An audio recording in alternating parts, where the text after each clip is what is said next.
Hey everybody, welcome to the show today. Joe, how are you doing today? Man, you know what? I'm not too bad. I'm not too bad. I'm getting ready to head to Tennessee for a class full of people. And my class in Missouri a couple weeks after that just keeps on getting bigger. So we're pretty happy with that.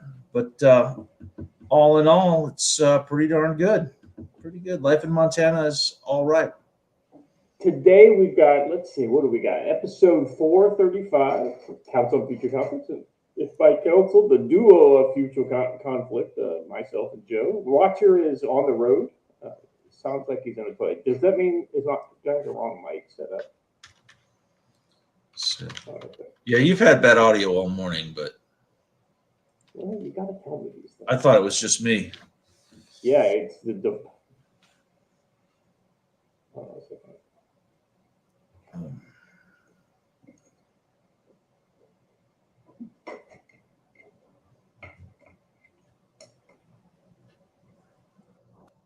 All right. How about now? Does that sound that's way better. That's 1,000 times better. Now, apparently the USB cord on my microphone got pulled out a little bit, so I just had to push it back in. All right. Sorry about that, gentlemen. Episode 435, Stealth War and China's Coming. Council on Future Conflict. Today is we're going to try to focus on the international conflict and the international kind of problem set today. We've got 3 shows before the election, which is what, next Tuesday, is that right, Joe? Yeah, next Tuesday. Let's see. I'm coming up for that. Let's be ready for that. Let's get this one in quick here. Patrick Seven, a member for 13 months. Thanks for being a member, brother. Prayers for my 5-year-old son. We're in the hospital. Just had a seizure. Oh no, he seems okay. Never had anything like this. Yeah, that's scary, man. I tell you what, the things that Patrick. Yeah, we'll definitely keep you in our prayers. That's one of those kind of things that's so scary, especially with kids, right? 5-year-old.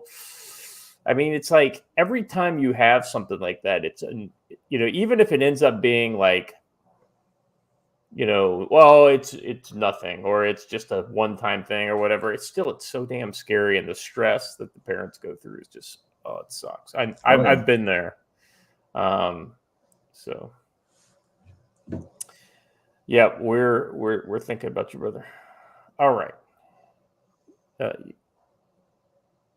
So anyway, today, so I called it Stealth War, Joe, because what happens when you blow up all the military sites, key military sites that are all in the middle of nowhere? If you were to do that, would anybody ever know? Well, if you're Iran and you don't admit it and you say, oh, they only killed 5 people, it's not a big deal. And you tell your people it's not a big deal. And you tell the rest of the world it's not a big deal. Then maybe it's not a big deal, unless you're Iran and you want to hit back at Israel. And now you literally have no weapons in which to be able to do that.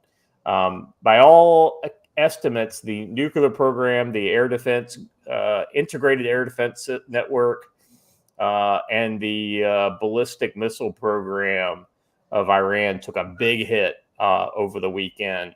So we're going to drill into that. I'll be honest with you, Joe. I just have not seen a lot of reporting. I mean, some of the imagery has started to come in from the commercial satellite places. And that's one of those kind of, one of the only ways you can really look into those places, for that Emmett BDA type stuff.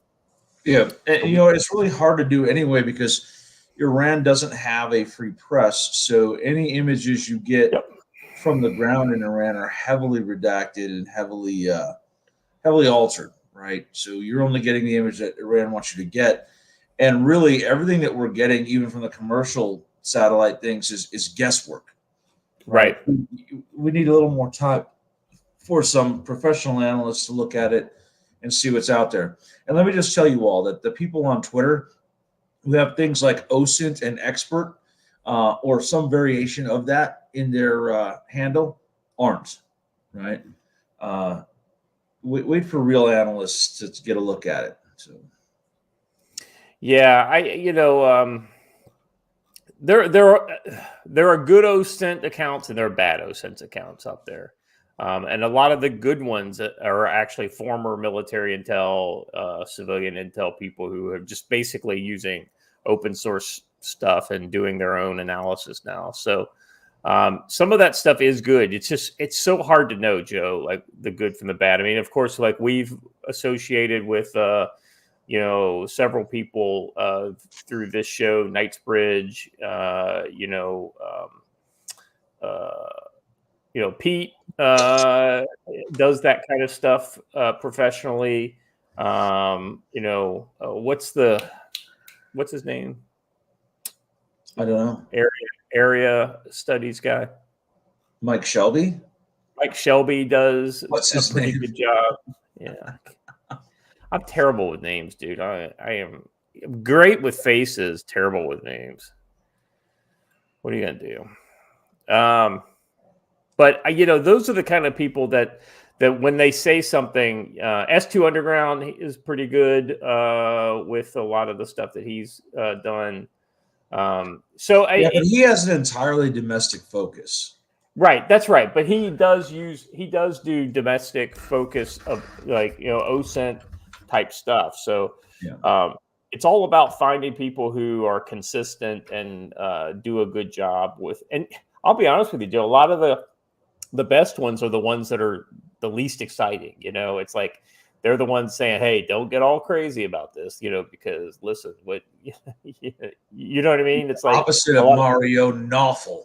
I know it's Nafal, but it's spelled N-awful, and there's a reason why. Oh well, yeah, because that's the problem with journalists, right? Journalists are always marketers first, journalists second, and they're trying to sell the story, right? Sell the product, So I mean, at least there's an explainable reason why guys like that are do what he does. All right. And then we're also going to be talking about some kind of interesting stuff coming out of China. We could even throw in there a little bit of what happened with the BRICS. I know you guys talked a little bit about that on Friday. There's been an interesting development on the imagery used on the currency that I would like to talk about. Yeah, so we can talk about that. We'll rope that into the China is coming segment. By the way, sorry I wasn't able to make the show on Friday. I had a thing kind of happen. We went to Seoul with the family, and I thought we were going to be back at the hotel, but we ended up staying out late. So it's can't say no to the family. So that was a good time, but missed you guys. So I saw that you had Don on, so I'm glad you guys were holding it down. How'd it go? Anything crazy on the show on Friday?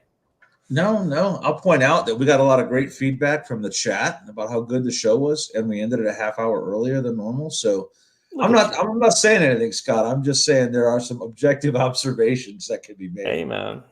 Maybe I'd like to just counter that by saying I think we develop a more far-reaching and interesting conversation when I'm leading it versus watcher. You're right. You talk more. You're right. That's right. Hey, but if that's what you want with conversation, then that's what you get, right? Listen, Eagle Ray, you're the one who asked for the amputee midget porn. Just come on. All the porn there, yeah. I thought Scott was retesting his mat. No, never again will I need to test that. Let me tell you something. Joe, I one of the things that I kind of wish we could talk about today, I don't want to do it because I think we're gonna end up talking about some domestic politics on Wednesday. Probably maybe like second segment. We'll do it over on Bongino's. And then Friday will be all domestic politics. And then Monday will be all domestic politics. So I wanted to avoid that stuff today. But, man, let me just say, before we get into the meat of everything, that Madison Square Gardens deal with Trump was unbelievably cool. I mean, just like literally a who's who of popular and culturally relevant conservatives. I mean, say what we have been pretty consistent in our criticism Tulsi Gabbard, but even she has found the kind of the niche audience of people, of bringing people into the MAGA camp. So it's been interesting to see how the Trump machine has kind of roped these very different people in. Like Kennedy's another one, right? I've never been a big Kennedy guy, but he clearly has found his niche within the America First kind of crowd. I'm gonna defer from comments on either of those two people. But I will say this: I have been reliably informed that it was a recreation of the Adolf Hitler 1939 neo-Nazi rally in Madison Square Garden. So, just like all those other presidential rallies in Madison Square Gardens ever since then. Yeah. Well, I can't remember who said it. Anyway, basically, he said, you want to call it, people are comparing this to a neo-Nazi rally. Oh no, it was Tony Hinchcliffe, the comedian in the beginning. He says, this is the president who has started the least amount of war in his life, right? And you want to call him the Nazi? It's kind of, there's some big irony that goes along with that.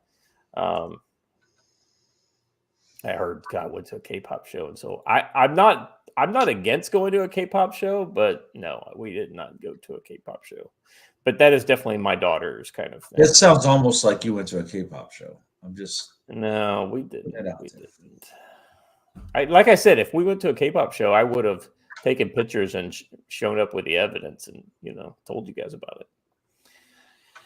But no, yeah. Fair number of Israeli flags. The difference is kind of obvious, right? Yeah, that's a good one. But yeah, so that was pretty exciting. And so, I've been watching a lot of the clips of the different speakers. Elon's like going, woo, he's all being weird in front of the crowd. I like that. Elon's got a lot of talent, but I don't know if addressing large crowds and kind of like avuncular extemporaneous speeches is his forte. He comes across as a very socially awkward yet very enthusiastic guy, with a rocket. Hulk Hogan was there. He did his this is the house that the Hulkamania built kind of thing. I thought that was I'm a sucker for that kind of stuff. I know it has no value politically, as far as adding to the discourse of America First politics, but ultimately it's kind of cool to see these childhood heroes come out for Donald Trump. And then I'll be honest, the thing that I watched was, and I don't know if you listened to any of it or some of it or all of it, was the Joe Rogan episode with Donald Trump. Have you given a listen to any of that? No, because I really don't have any time in my life for Joe Rogan. But well, hey. I tell you what, it's worth listening to. They talk about some stuff, and even Trump.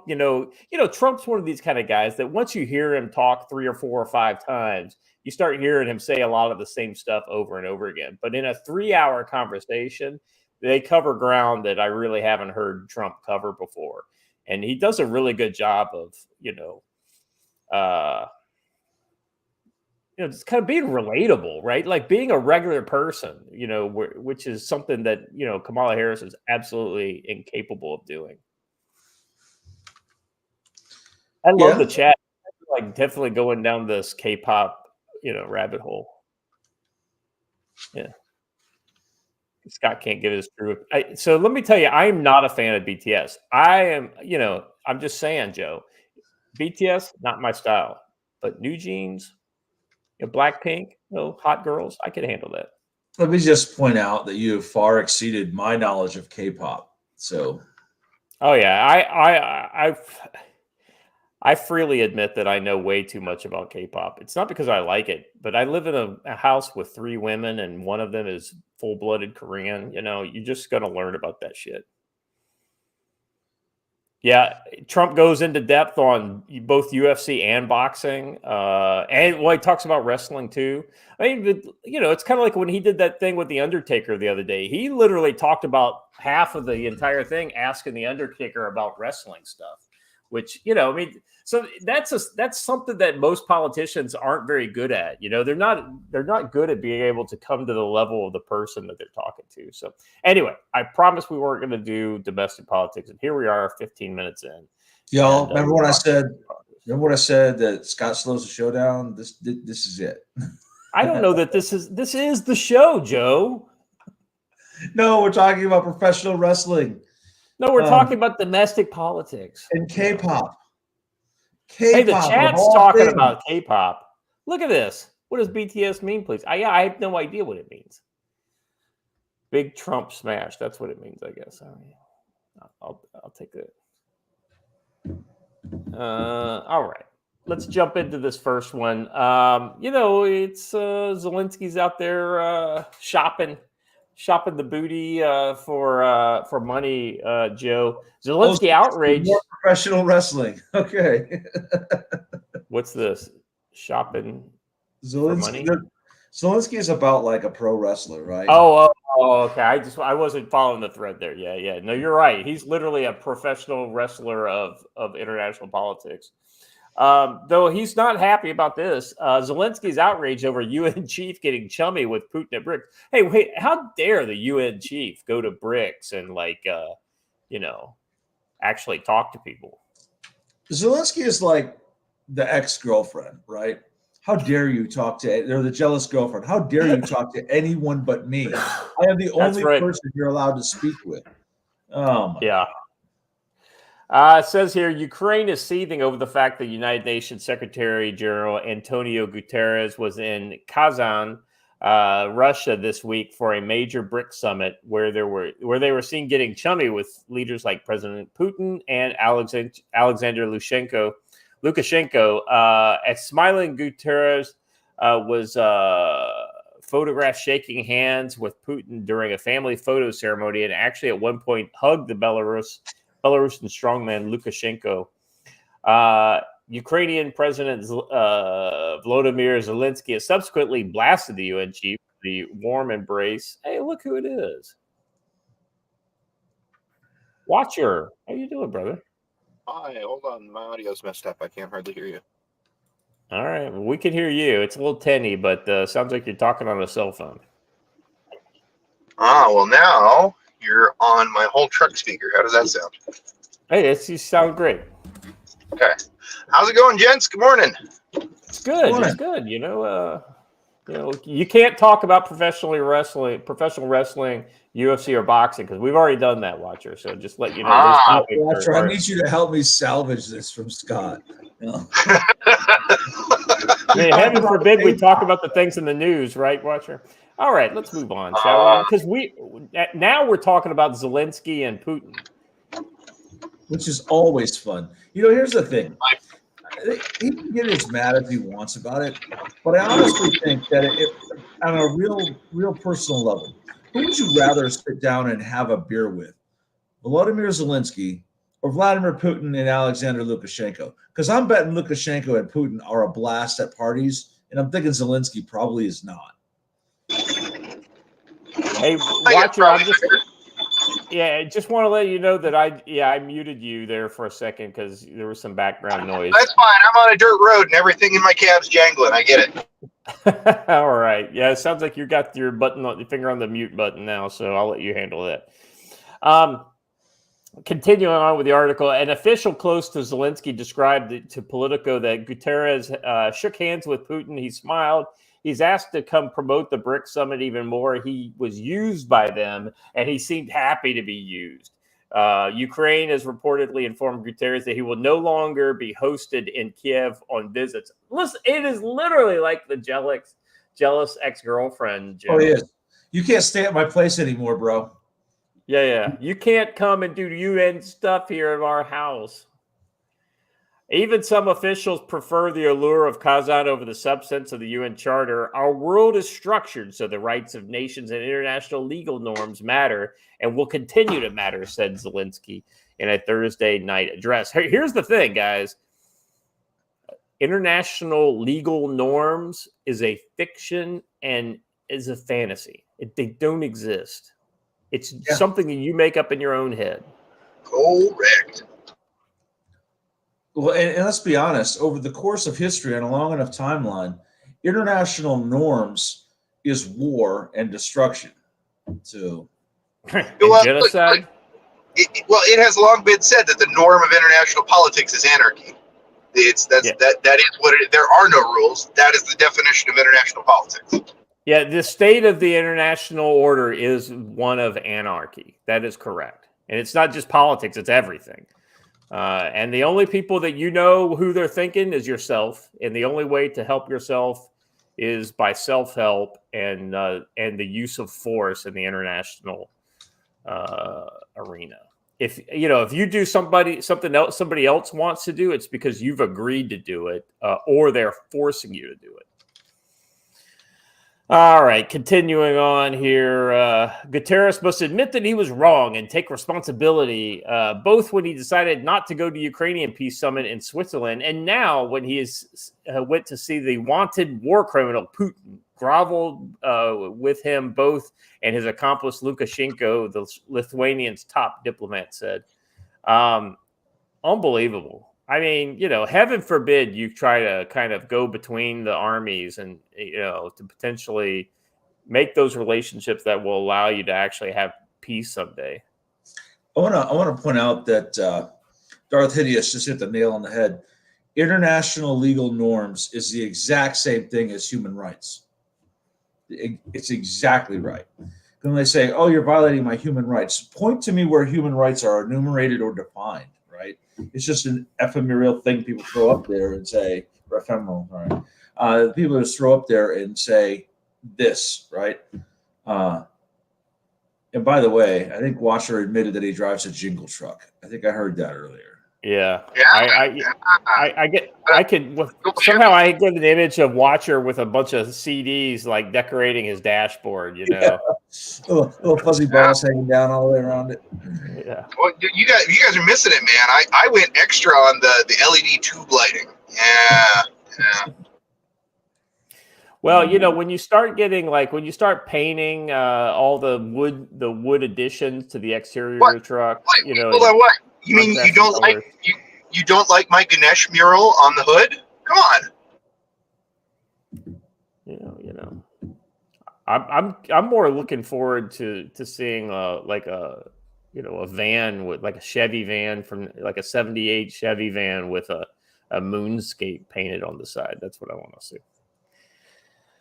All right. The whole controversy comes at a moment of increasing chatter amongst diplomats over the need to find a negotiated settlement to Ukraine war. Kiev fears that this will result in Ukraine permanently losing a huge chunk of its territory in the east, which Russian forces have captured. The UN and Guterres office framed this whole visit to BRICS, meeting the interactions with Putin as an operational necessity and part of diplomacy and peacekeeping.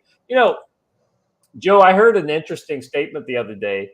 Is that if Zelensky had accepted Putin's most aggressive offer for peace before the war started, he would have more territory than he has right now, and he would have like 200,000 Ukrainians still alive.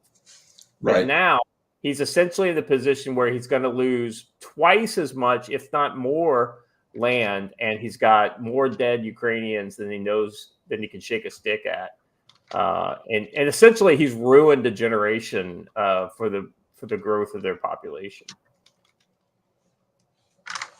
Yeah, here the truth of the matter is this: as we have said from day one, should have accepted a negotiated settlement early on, and at this point, he's driven Putin to the point where Putin doesn't want to offer him a negotiated settlement anymore, and it's only going to get worse from here for the Ukrainians and for Big Z. Wonder what his exit plan is.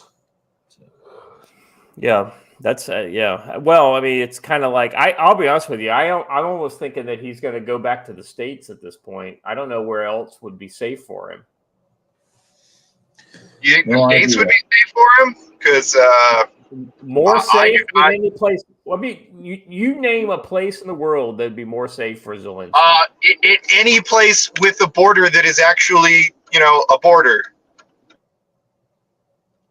I mean, my point to you is that ultimately rich people can live inside compounds with their own borders, So security is achievable within the United States through both arms and money. That doesn't mean the regular people get it, Watcher, which is what you're kind of talking about.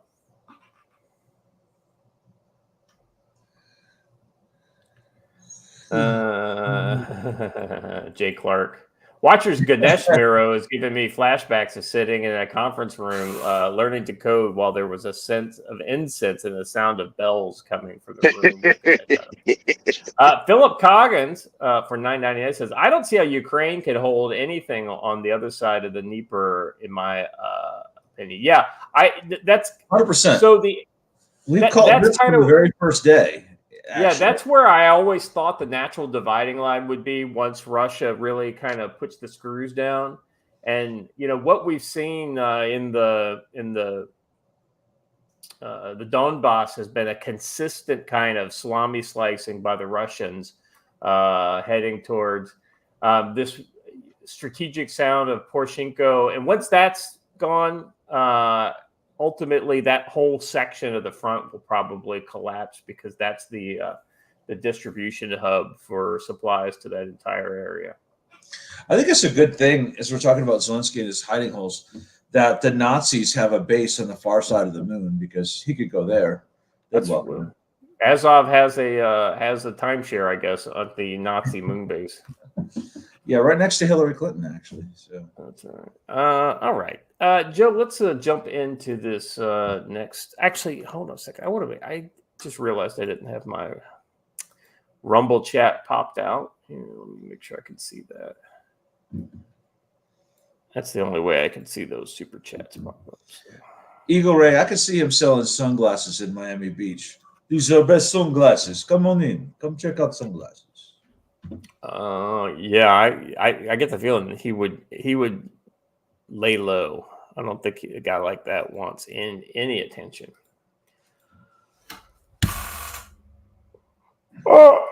So this is borderline conspiracy theory-esque, but I thought I got a kick out of it, so I thought I would share it with you guys because it kind of goes to the idea, Joe, that I think there are literally powers, and this goes so far as to say the Atlantic Council has big plans for a war between the U.S. and Iran. We've talked about it on here that more kind of nebulous financial and military industrial complexes want to get the money, machine started back up again, and you need a good war to get that going. Well, they know that the Ukraine war is on its last legs, right? Well, right, and then also the whole kind of WEF / international liberal hegemony kind of crowd needs some sort of jump start to the kind of the liberal world order, and in order for that to happen, they think that jumping into a war with Russia, a war with Iran, is probably something that could potentially help.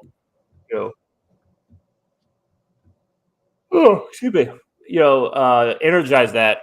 It says here, so this is an op-ed. So this is some guy's opinion. So take it with a grain of salt. But I thought it was interesting. So let you guys comment on this. Globalists as an organized entity have a habit of shifting their efforts between various false front institutions in order to avoid significant scrutiny. That sounds pretty familiar, right? For example, in 2020, they ramped up the fear machine on the COVID pandemic, and the WEF took a lead role in that effort. Klaus Schwab was all over the media using COVID as an excuse to promote every authoritarian measure imaginable. When the agenda failed, lockdowns blocked, mask mandates ignored, the WF and Klaus Schwab conveniently disappeared from the media radar. When globalists tried to permanently establish ESG as a way of life for corporations, they introduced Council for Inclusive Capitalism, run by Lynn de Rothschild and partnered with the Vatican. When ESG was exposed for what it really is, a bridge to full-bore communism, in which corporations enforce far-left social engineering, the CIC vanished from the limelight as quickly as they appeared. That said, one of the globalist groups that has consistently been in the background during most of these operations, the Atlantic Council, whenever there's a propaganda push in play to misdirect the Western public, whenever there's a policy initiative to take away your freedoms, whenever there's a regional war that might explode into a next world war, I always end up finding the fingerprints of the Atlantic Council. The council was deeply involved in COVID propaganda in 2020, and they also had their hands on the climate change propaganda, but their bread and butter is regional proxy war. Joe, regional wars sounds familiar, right? You know, a lot of small wars. And that's what we're seeing all across the board. So, yes. So this is a report published in by the Atlantic Council in 2014 titled "A Roadmap for Ukraine, Delivering on the Promise of the Maidan." And so I wanted to read this because I thought this was this should. So is that sounds like an admission of guilt on the Maidan. I know, right? Yeah. Essentially, it should be delivering on the promise of Victoria Nuland is what it should say. Yeah. Last fall, as Ukrainians massed on the Maidan to demand a better government and closer ties to Europe, the Atlantic Council began to mobilize on Ukraine.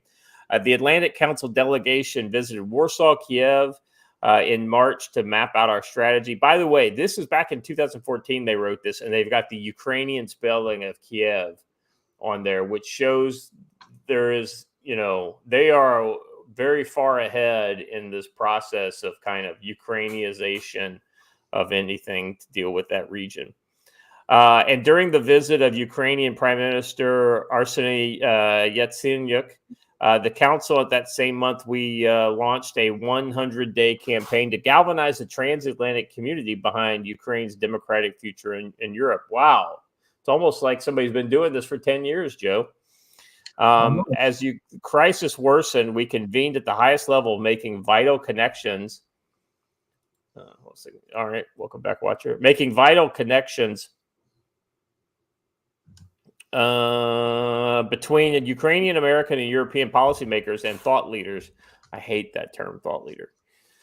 We deployed our substantial expertise to launch red team exercises that anticipated Russia's actions and outlined strategies to respond to likely scenarios. Our rapid response working groups, or Tiger teams, made recommendations on issues fundamental to Ukraine's success. An Atlantic Council delegation delivered this report, which brings all of these findings together to Prime Minister and other leaders in Kiev the first week of July. The findings are also being shared with American youth.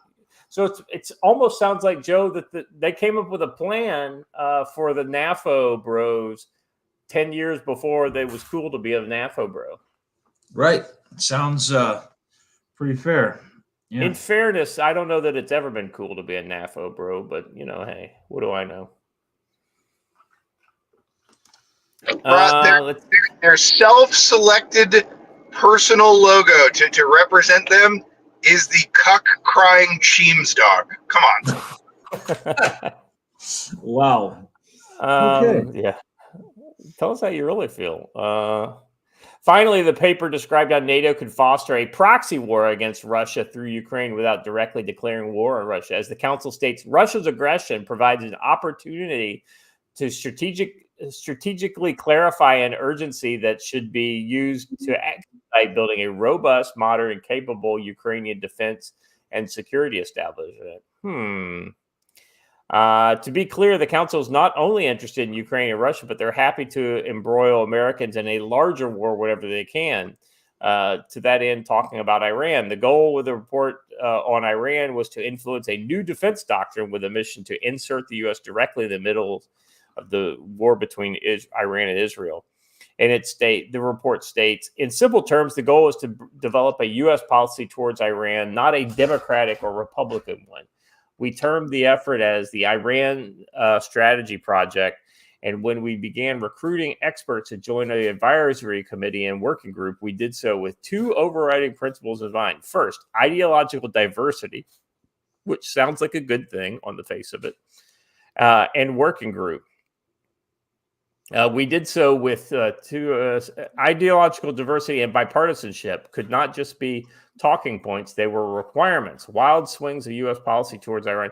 So, Joe, it's almost like when you have the same side on both sides of the fence in Washington, you don't have to worry about people. It's kind of like saying, we're hiring the same people, you just don't know it, Bipartisanship is two wolves agreeing who's for dinner. Exactly. Right. And this just kind of goes to underline some of the stuff that we've been talking about for so long about the whole idea of, not the deep state per se, but just like the uniparty, right? Like all these people that are adversarial to each other in the public, but really working together to kind of pull Americans away from each other. Yes. It goes on to say the council asserts that they will seek to tie the U.S. inexorably to the fate of Israel by positioning a permanent American military force in the region. Wow, it's almost like we had, never mind, THAAD units on the ground in Israel right now. Deterring the threat posed by Iran and its proxies requires a multifaceted approach that includes maintaining an adequate military presence in the region and a willingness to respond with appropriate force to attacks on U.S. interests and those of U.S. allies, working with U.S. allies to enhance cooperation on regional security, collaborating with partners on ways to reduce conflicts and instability that create openings for Iran to exploit, and expanding security cooperations beyond traditional realms. So I'm going to kind of cap this off here, but as you can see, this goes on. And there's some pretty interesting stuff, especially, in talking about, both Iran's relationship with the rest of China. And then, there's just this general idea of using proxy wars to, further U.S. and globalist propaganda.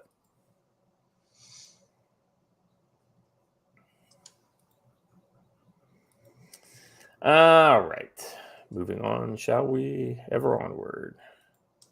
Oh, I am going to have to get an archive link for this. I'm sorry. Gents, go ahead and talk for a second while I get this archive link.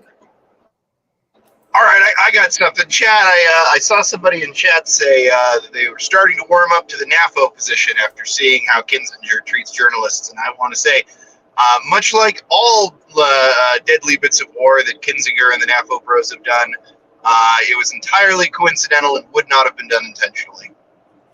Right. It can only be an accident. Yes.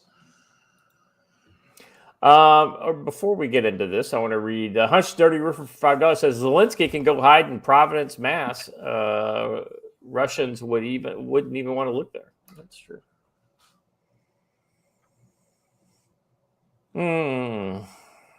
So, Joe, I don't know if you saw this. So this story was on my radar, I think Friday afternoon, my time. I did not see this one. Mexican troops killed 19 suspected of being cartel members in Sinaloa shootout. The killings in the northwestern state of Sinaloa raised questions as to whether Mexico's new president, Claudia Sheinbaum, is taking a tougher approach to the cartels. Basically, what I can see from what I've read thus far, Joe, is that she's essentially doing the exact same thing that her predecessor did, and for not a lot of result. Not a lot of results. Here's the thing, though. I would be prepared to see some mass unrest in Mexico after this, because what happened every time AMLO took some sort of action against the cartels, he lost entire chunks of his country for several days and had to make concessions, right? So we will see what happens. Now, interesting. I mean, we're going to talk about this here in the story, but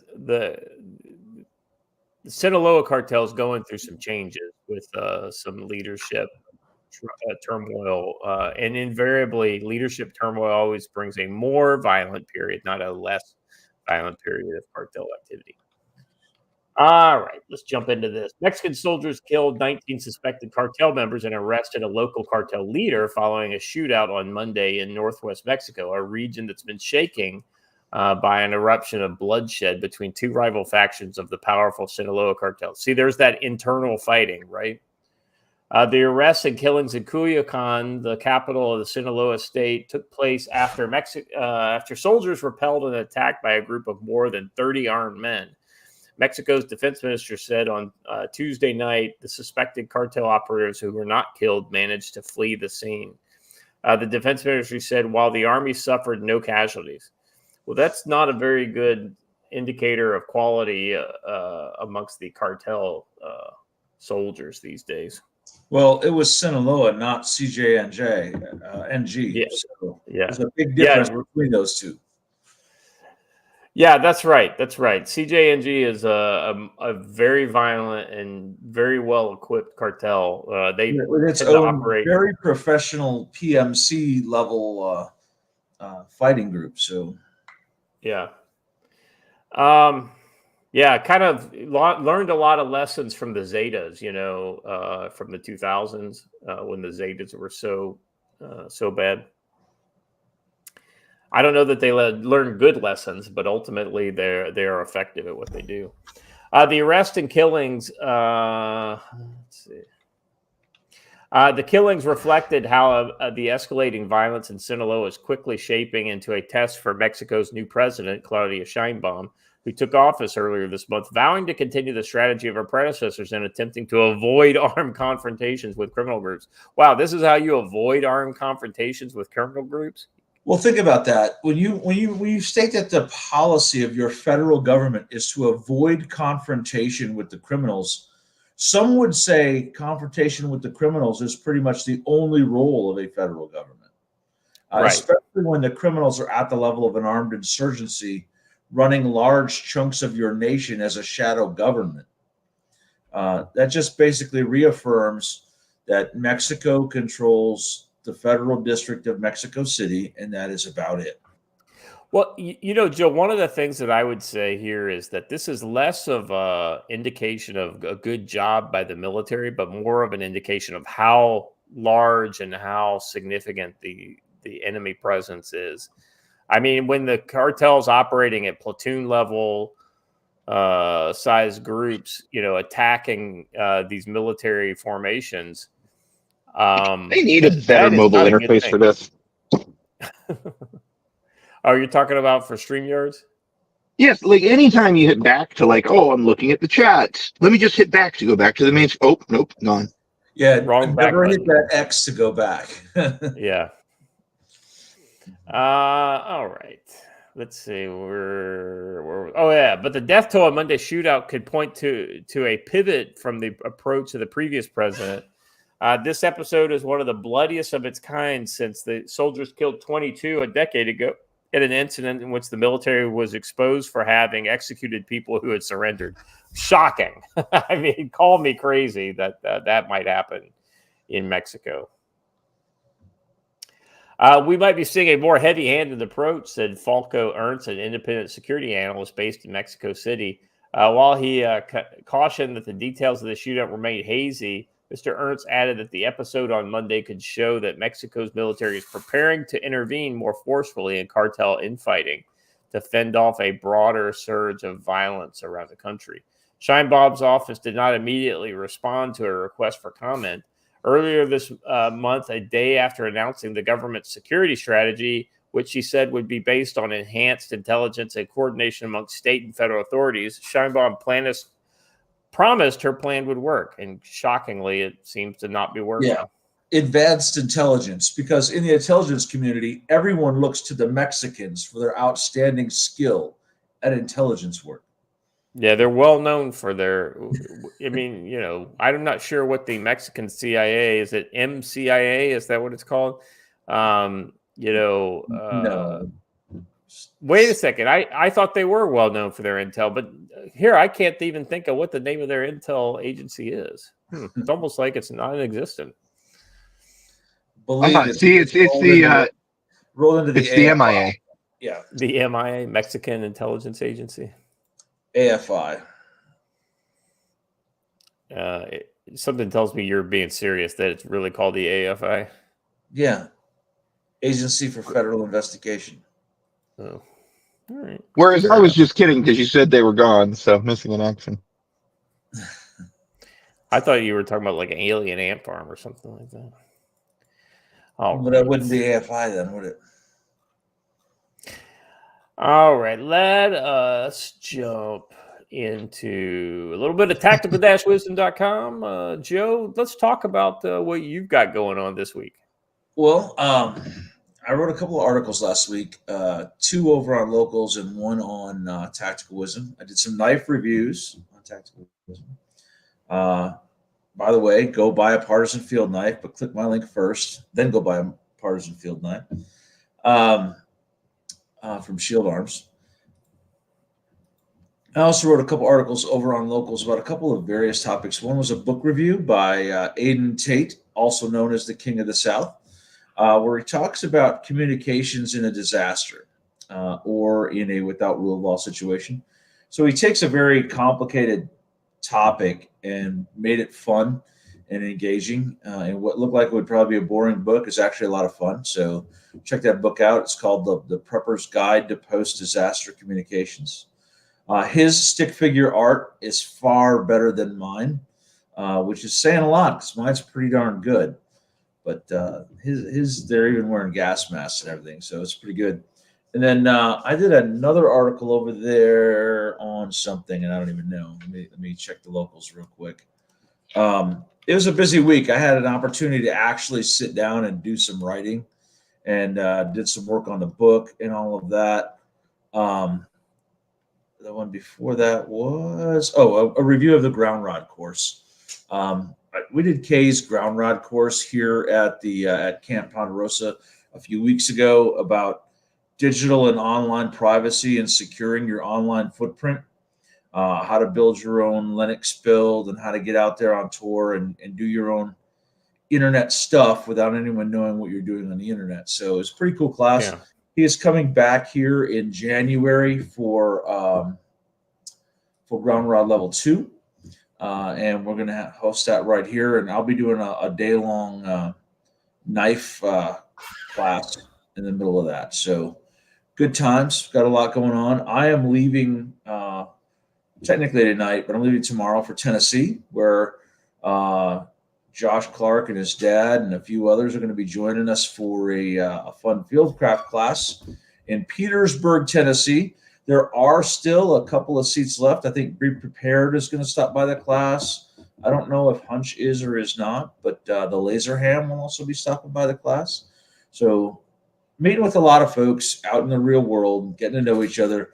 We may well be into the last week here. So let's get out there and meet each other. So yeah, absolutely.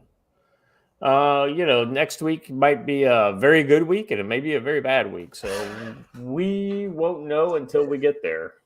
I think that not much will actually happen next week. It'll be the week after, but especially if Trump wins.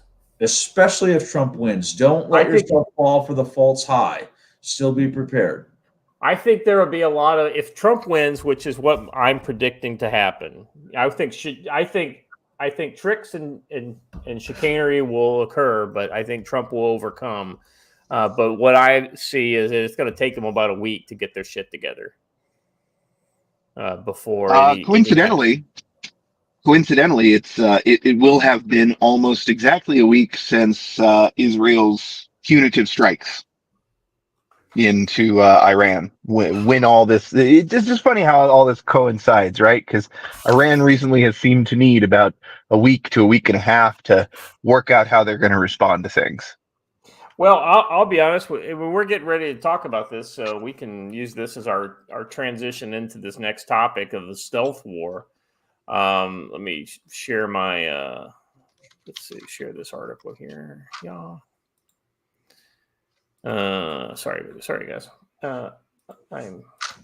I'm so used to Watcher being the one that shares everything. I Yeah, gotta remember to share for I'm sorry. I guess I should explain why I'm not. I should have been in Oklahoma by now and set up and ready to go in an office, but we had a situation round about Denver yesterday where the car suddenly started losing oil at an extremely rapid pace, and so now we have instead diverted to North Texas, and I'm here at Don's so that he can help us get the car fixed.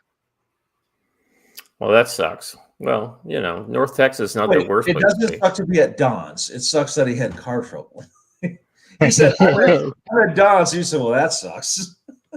Yeah, actually, I said that doesn't suck. Don's is really nice. Yeah, I mean, no, that's what I'm saying. At least you got someplace to go and get it taken care of, right? Hell yeah. All right. So let's talk about this reprisal strike. This is kind of like if a war occurs but nobody can hear it, did it actually happen? This is one of those kind of cases where Israel, both in the method and the what of their strikes, has really made it hard to figure out exactly what happened, right? And Iran is definitely not saying, well, look what they did, because Israel didn't hit messy targets in the middle of populated areas. They hit stuff in the middle of nowhere that's actually critical. And I'll be honest with you, I think my gut reaction is Iran's shitting their pants this week after the capabilities they've lost, such as all of their integrated air defense, high-end integrated air defense systems. Yeah, they still have some of their crappy old stuff, 70s era US Hawk systems that they've copied, but their modern Russian stuff is by all reports burning hole in the ground. And there's even discussion if Israel was even over their airspace.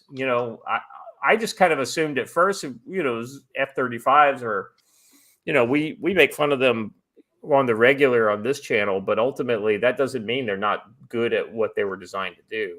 And I think Iran's first notice that they were under attack was the absolute destruction of their air defense network. They're like, right. Hey, what's happening right now? All of a sudden, nothing works. And I've been hearing from pilots, this may or may not be true, but I have been hearing from pilots who have done sorties in the Middle East that Middle Eastern air artillery is less precision guided and more spray and pray. What, from the guys who do the Afghani squat and hold the AK over a car and shoot? That's weird, right? Well, the irony is that you saw the footage come out over the weekend of them doing exactly like that, and they were saying that the rounds, these rounds that are shot up into the air, these air defense rounds, are designed to blow up in proximity to whatever it is they're shooting. And they were trying to say, look at them blow up the Israeli missiles and drones.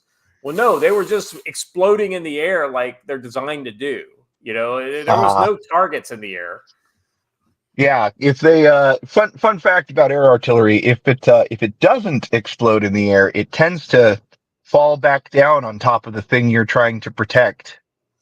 Well, and then the other thing about air defense artillery is that it's kind of like the old flak, if you remember it from World War II and all that kind of stuff. It gets the round up there and then it explodes, right? Because it hopes that it explodes next to the airplane, because that's the way you can. I mean, you're not going to just hit something by shooting a bullet up into the air.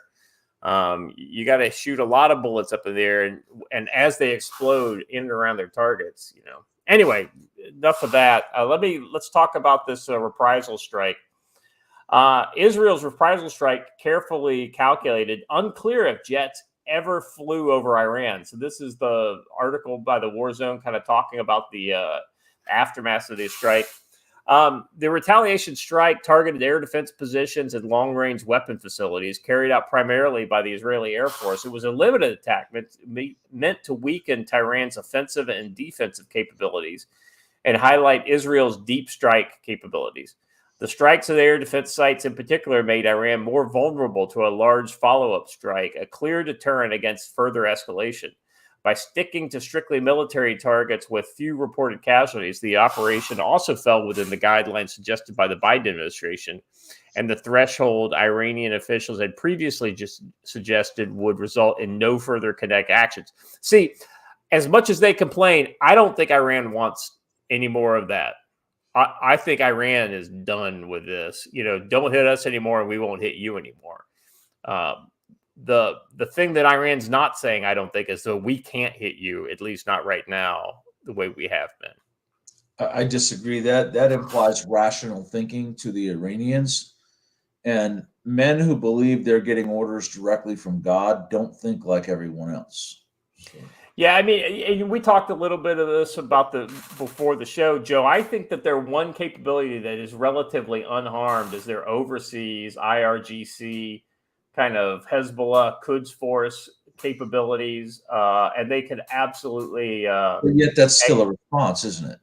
Well, yeah, no, that's what I'm saying. That's the one kind of offensive tool I think is relatively untouched in all this, and it's just a matter of. And like I said before the show, I think it's just a matter of Iran has to decide, do they want to piss everybody else off by hitting, like, say, Israeli embassies overseas, right?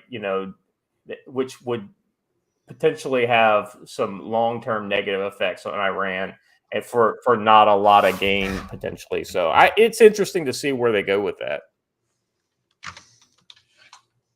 All right. Some 20 targets were hit, including the S-300 air defense system and Imran Khomeini International Airport, which provides defense cover for parts of the sprawling capital, citing 2 Iranian officials, including a member of the Iranian Revolutionary Guard.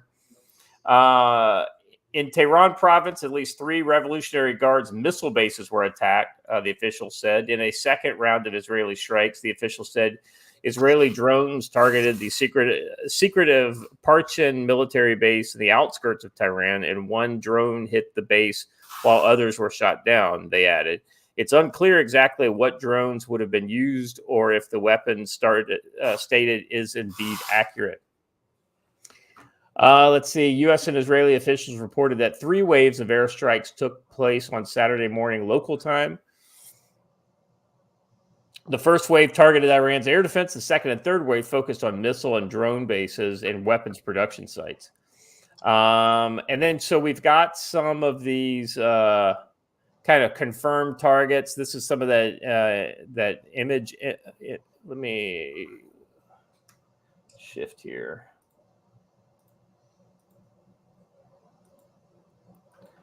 All right, so this is some of the IDF targeted some buildings at Parchin. This is that missile base outside of. So you can see all the yellow pin buildings, and then here's the next. These are all buildings that were targeted before and after. Is that the supposed deep munitions bunker that got hit? I'm not quite sure if this is the one what you're talking about. These are like missile. These are missile bases and missile. Excuse me. Missile storage sites. Let's see right here. Parchin military base where International Atomic Energy Agency suspects Iran has past conducted tests of high explosives that could trigger a nuclear weapon. Iran has long insisted its nuclear program is peaceful, though IAEA Western intelligence agencies say that Tehran is has an active weapons program up until 2003. Going back to the stop screen, present. Here we go. Going back to this. All right. Let's see. Satellite images emerged on social media purporting to show damage to the facility in Khojar, as well as Iran's new solid propellant rocket motor plant in Parchin. Now so the thing that I read about that specifically is the industrial mixing machines that they have for those, for that solid rocket propellant are really hard to get. And it took them a long time to get those because that's a controlled item. a sanctions-controlled item, and that it would take a long time to replace those machines. It is reported associated with the production of fuel for Scud, Fatah 110, and Zilzal ballistic missiles. In October 2014, there was a massive explosion at Parchin, which many believe was a result of sabotage by Israeli or American intelligence services. Close to their examination, the imagery shows several buildings at Parchin were hit. The compilation below shows at least half a dozen were damaged in the attack. So, the Iranian source said one drone hit and many others were shot down. Well, it looks like many weapons hit their targets. It looks like. Yeah. I have kind of an interesting thought. Do you think that there's any pressure from Russia to say, like, hey, stop fucking around, you're supplying our weapons and we need those? Well, yeah, that's interesting. The thing that Russia is really getting, and the irony now is that Russia is actually building those Sahel drone. That's Sahel. You just call them Doritos. Everybody knows what you're talking about. Yeah, Shahed drones. Thank you very much, Joe. The Shahed drones are being actually built in Russia now. So I don't know that they are reliant on Tehran for those anymore, but it would be interesting to see if they're actually getting supplies. Kind of like North Korea is supplying them with, the short-range ballistic missiles. Moving on. As expected, Israeli launched munitions over Iraq.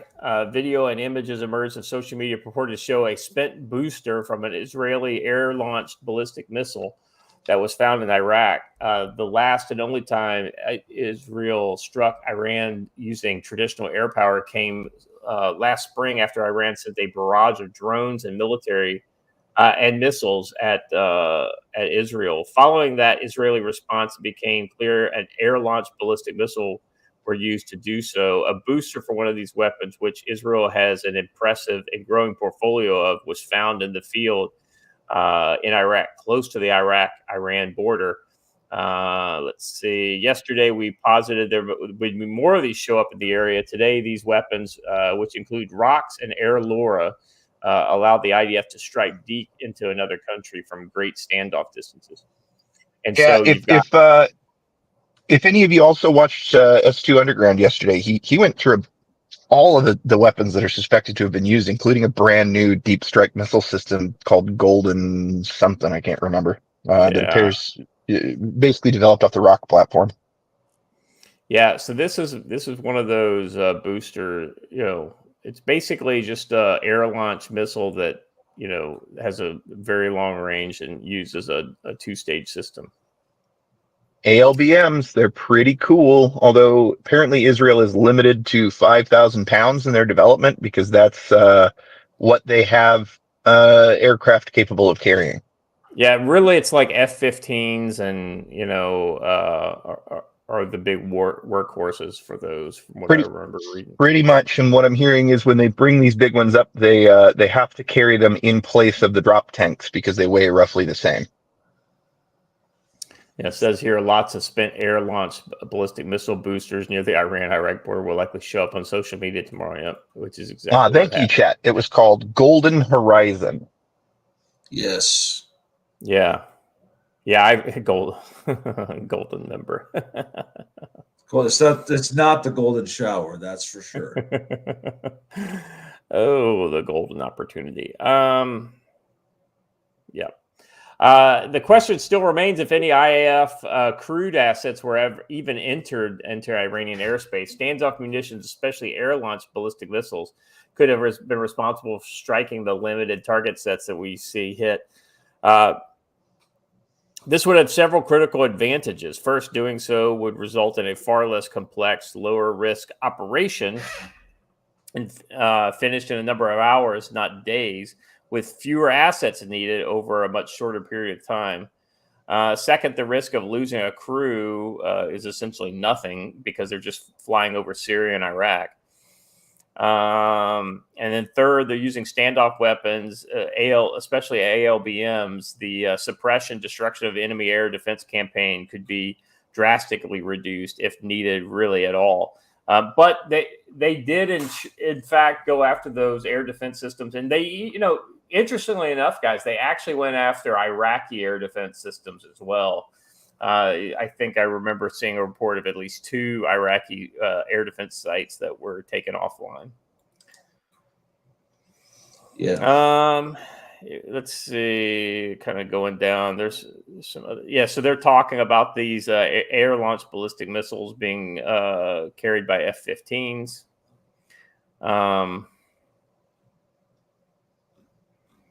More stuff about F-16s and F-15s. So, I mean, this was a pretty comprehensive strike. It's once again, the fact that we don't have a lot of information, guys, makes me feel like it's actually more effective, not less effective. I would agree. I think that Iran has this very peculiar habit of the worse the damage is, the more they deny it. And so, considering that they're saying that they shot down every Israeli plane and every Israel, I think it was pretty damn bad. Yeah. All right. Anything else on this one, guys? No. All right. Let's drive on, shall we? So this story specifically kind of goes into some of the GeoInt,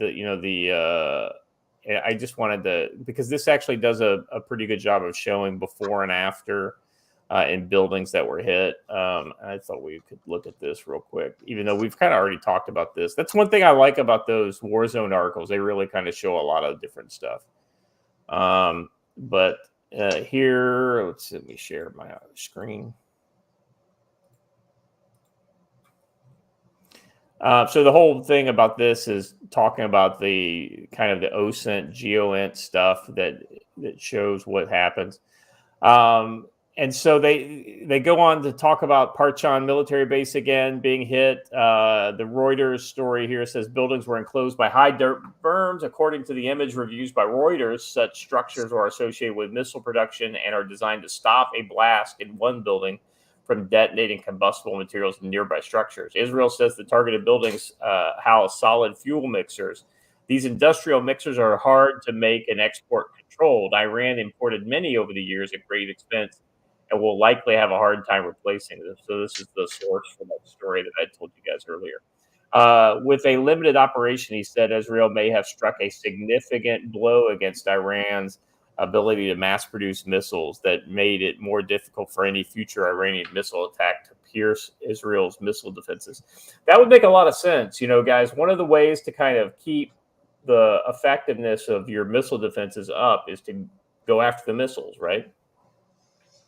Mm-hmm. Joe, just in hearing the stuff that they've gone after, any surprises to you on this target list or things that you're kind of surprised that they didn't go after? Well, I think that one, they were smart to go after former nuke sites because that was sending a message saying, we know where the real ones are, and we could have done this to the real ones, but we did not.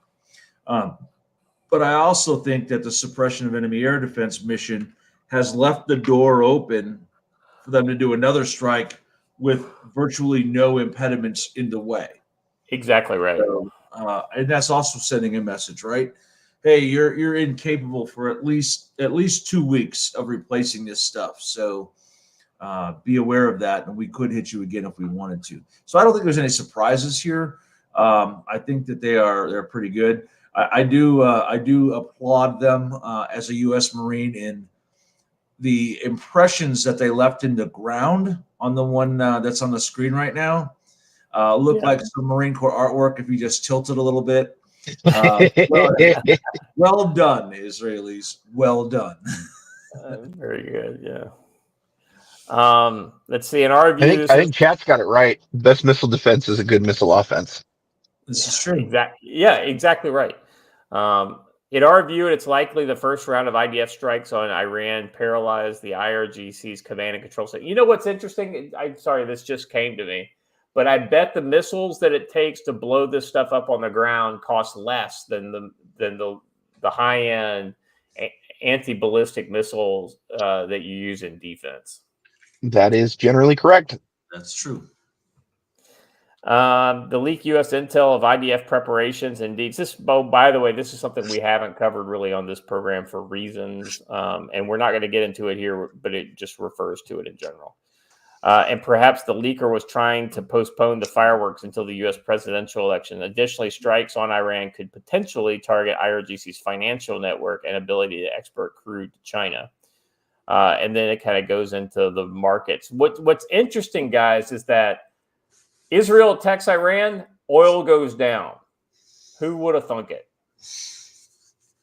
Weird thought. Just weird thought how this affects us. Do you think that the current party in the White House wants Israel to go to war with Iran right now? Or do you think they'd prefer them to wait till after the election? Oh, I think after the election. Yeah, because then they could say it was Donald Trump's fault. Donald Trump got elected, and then all of this happened. Uh-huh. Well, if you remember one of our kind of like one of our kind of bull sessions where we were trying to think, 2 and 3 steps down the road is like, do they want Trump to actually become president so that they can blame all the shit that they know is going to happen in the next couple years, be able to blame it on him and then use that as a springboard? So no, they want to blame the instability on his election so that they can deny an inauguration. Yeah. And that goes to all that first quarter kind of stuff that we've been talking about for a long time. Yeah, once again, that winning an election does not make you president. Being inaugurated does. Yeah, and it's a very long road from November 5th to Inauguration Day. Joe, from the first time we had kind of shadows of doom and gloom, and Stan predicted Q1 2025 as being the kind of the thing to watch for. Just because we predict that doesn't mean we want that to happen. And in point of fact, I will be very happy and my prayers will be answered if we have no turmoil at all during this period of time. That being said, I ain't betting on it. Well, let me also put that there is a limit to that. I would really rather there not be a struggle or anything like that, but I'm not willing to be subjugated in the service of that. And here's the problem with that. But here's the problem with that. Way too many people on the right are peace at any cost, or there's nothing that's worth me losing my 401k. I got news for you. You don't have a 401k, especially if you have 4 more years of what's going on. And I know you don't want to talk about that kind of stuff today, but I just did. So there is a price and there is a line I will not go beyond. So. Yeah, and I think stop allowing the illusion of future benefits that you'll never see allow you from making your life better now. Yeah. Yeah. So kind of the ultimate prize, I think, for Iran is not actually Israel, but it's this right here, what we're looking at on the map. And a lot of what Israel did potentially puts the target actually more on this than on Israel going into the future. Joe, we talked about like, Iran now is less capable of hitting, targets in Israel, but targets in Saudi Arabia are very close and very delicate. And Iran absolutely continues to maintain the ability to hit these targets. I would say this too, is that the vast majority of the missiles that Iran produces are not in Iran. They are in Lebanon. And Iran does retain the ability to hit Israel just through the proxies that you mentioned a little while ago, right? So Hezbollah, Hamas, various other organizations around the world. So. Yeah, absolutely. Which are still, and they're in America. They are in South and Central America. They are in Europe. They are in Africa.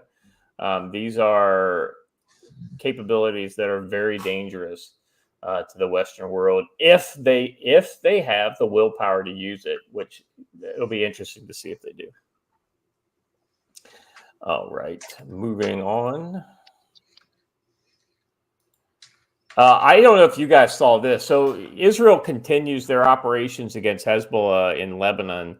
It's been really interesting. Joe, they've been very aggressive after going after some of these sites in southern Lebanon, more so than I kind of actually ever really expected. But in the era of them leveling Gaza, completely leveling Gaza, I guess this should be expected, right? Hezbollah is not in Gaza. No, Hezbollah is in Lebanon. Hamas is in Gaza. I'm just saying, in the era of them going the way they went after Gaza, it shouldn't surprise us that they're going after Hezbollah this way. Let's pop that illusory bubble that everyone has. They did not flatten Gaza. They did strike a whole lot of targets, but there's video of checkpoints with children running around and all that. If Israel had flattened Gaza, that wouldn't have happened. You wouldn't see those videos and the apartments and all that kind of stuff. Yeah, they did some serious damage, but they did not flatten Gaza. There's a lot of tunnels. Tunnels is kind of the MO of both Hamas and Hezbollah, and we've talked about getting North Korean input on how to build this. Evidently, there is the IDF has figured out how to handle these heavily built tunnel systems, and here it is. Yeah. Well, and look, the title that it triggered an earthquake alert is a little bit interestingly burying the lead, because the explosions trigger earthquake alerts all the time. I remember when I was on the base in 29 Palms, they were blowing up a bunch of our old landmine stocks because they'd been made illegal, and we set off the seismic alarm there on the base just by doing that. The thing is that large explosions in the past, like the Beirut explosion, the one that happened in the port there in Beirut, generated a 3.9 earthquake. This was a 5.6. That dude got an axe in his hand?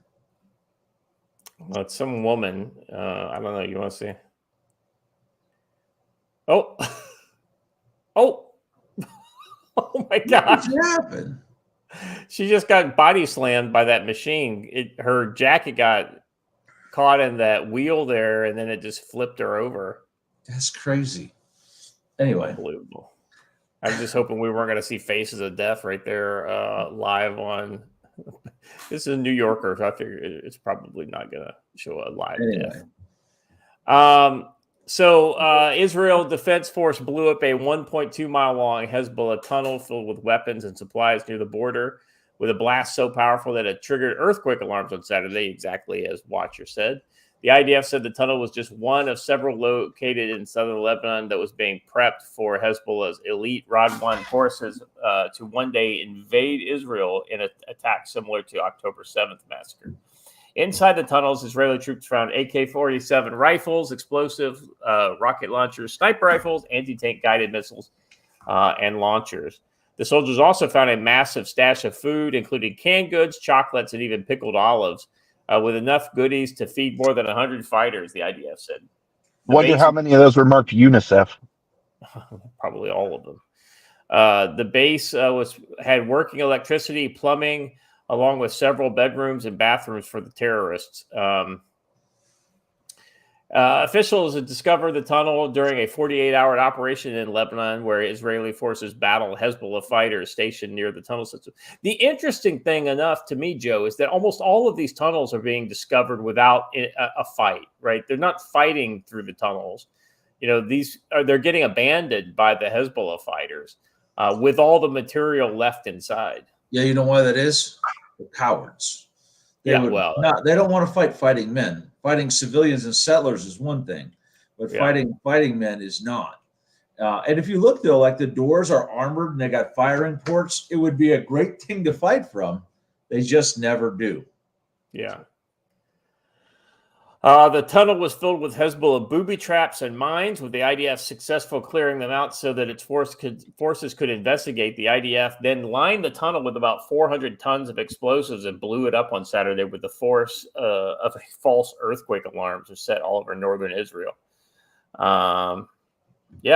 This is awesome. This is exactly what you should do when you discover terrorism. This is the proper use of thermal barracks. So if there was anyone hiding in a crook and cranny, they're not hiding there anymore. They're not. a crispy critter. So Why don't we just shoot a 9mm at it, blow all their lungs out? That's right. yeah, that would have done it too. Uh, This is what one AR-15 round can do.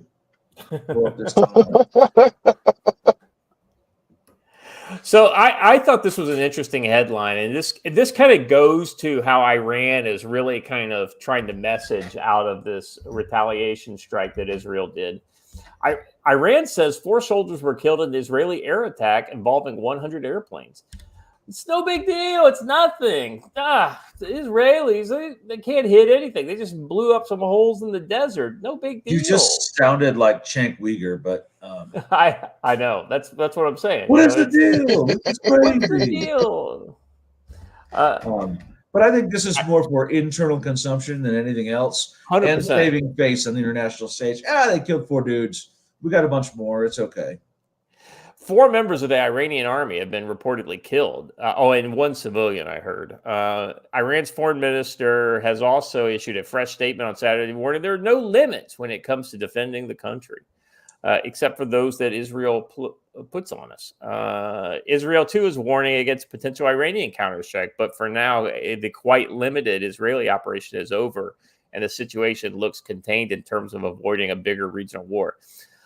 Joe, do you think that enough damage has been done to Hezbollah, Hamas, IRGC, and Iran writ large for them to kind of go into a lick their wounds phase, reconsolidation and reorganization? You think that they want to get their fanatics? There is literally nothing that will stop them. When there's one guy left, he will pull the cord and blow himself up in a courtyard. Yeah, they're never going to stop or go into. Well, no, that's what I'm saying. I don't know that they would ever stop. I'm not saying that. I'm just wondering if they kind of decide to, discretion is the better part of valor and hold off. No, because they're not capable of that thought process because they are fanatics. They're going to have to launch rockets or something to show that they're still around and show that they're still relevant. Keep in mind, they have to appeal to the Ummah. And in order to do that, they have to be seen as fighting the great Satan and the lesser Satan, right? I was going to say, I actually think rocket attacks are less likely than, we'll just say, forward parties doing what they've been sent to do. Well, right. That's where I'm most worried about those kind of terror cells that are in not even just Israel, but Western nations where they could hit Israeli targets in the West. IDF spokesperson Daniel Haggerty said overnight, following the last 2 or 3 waves of attack, I can now confirm that we have concluded the Israeli response to Iran's attack against Israel. We conducted targeted, precise strikes on military targets in Iran, thwarting immediate threats to the state of Israel. Ultimately, guys, here's the exit question for this entire kind of operation. Do you think this Israeli response was effective? Yes, I do. I think that it struck the targets they wanted to. They sent the messages they wanted to. It was very specific that they struck former nuclear facilities, not active. Yeah. And I think that they were sending the right message. Yeah, I tend to agree with that. Watcher, your thoughts? I'm gonna have to agree. I especially thought it was interesting that they limited themselves, right? So if anything else, they left. It's not going to happen, but they have left Iran and out, right? Oh, you only hit unused former nuclear sites, so it didn't actually hurt us. Yeah, for me, the key indicator for me for present success and future success is the destruction of the integrated air defense systems. They pretty much made the Russian air defense systems look stupid. And I'll be honest with you, after seeing how they've been in Ukraine, I've lost a lot of faith in the. Does Iran have any S-400s, or is it all just S-300s? I think it's S-300s. I think the only one in that neighborhood that has S-400s is both Russia and Turkey, and I don't think Turkey is deployed there. there are some Russian ones in Syria, but that's what I'm talking about. They're the only ones in the neighborhood. I'd like to point out that the entire world gave Iran a free pass when they shot down a civilian airliner containing a whole lot of Canadians. So it's almost like terrorists are going to be terrorists, right? All right. Well, all right, it's guys. almost as if it would have been on Canada to try and enforce something like that. And if you're expecting Canada to act against Iran, then we can go back to the South Park song, Blame Canada, Blame Canada. So, all right. Moving on to our next topic, gentlemen. It is China is coming. Right. I heard China is asshole. Chinese asshole. Did you see that Chinese lady who supports Donald Trump going off on the people outside of, going off on Kamala Harris outside the Madison Square Garden event? That was absolutely hilarious. No, I intentionally avoided anything related to the Madison Square Garden event just because of all the media hype around it. Yeah, I'm not gonna lie to you, man. I even avoided listening to commentators talk about it because they would keep showing clips of Kamala shrieking to introduce themselves, and it's legitimately unbearable. See, but here's the thing: that's calculated to cause another assassination attempt before the election. I just listened to some of the speeches from the actual event itself. That way I can avoid the commentary, because the commentary is almost always ridiculous. Though, like I said, I do like some of the man in the street stuff that with some interesting characters in that. All right. U.S. intelligence official says China is leading rapid expansion of nuclear arsenal. One of the quotes that Donald Trump recently has been heard saying is that he's not worried about global warming. He's worried about nuclear warming, with the idea that, nuclear weapons, the use of nuclear weapons is a threat. Now, Joe, this is one of those things that back in the Cold War, the old the survivalists, right? They were always really focused on, nuclear winter and nuclear war and all this kind of stuff.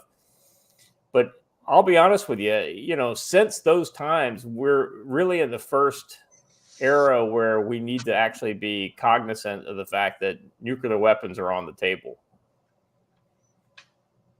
Are we? I don't know. I think that as long as rational actors continue to possess them, I think that the odds of their use in a strategic full exchange is pretty outside the realm of possibility.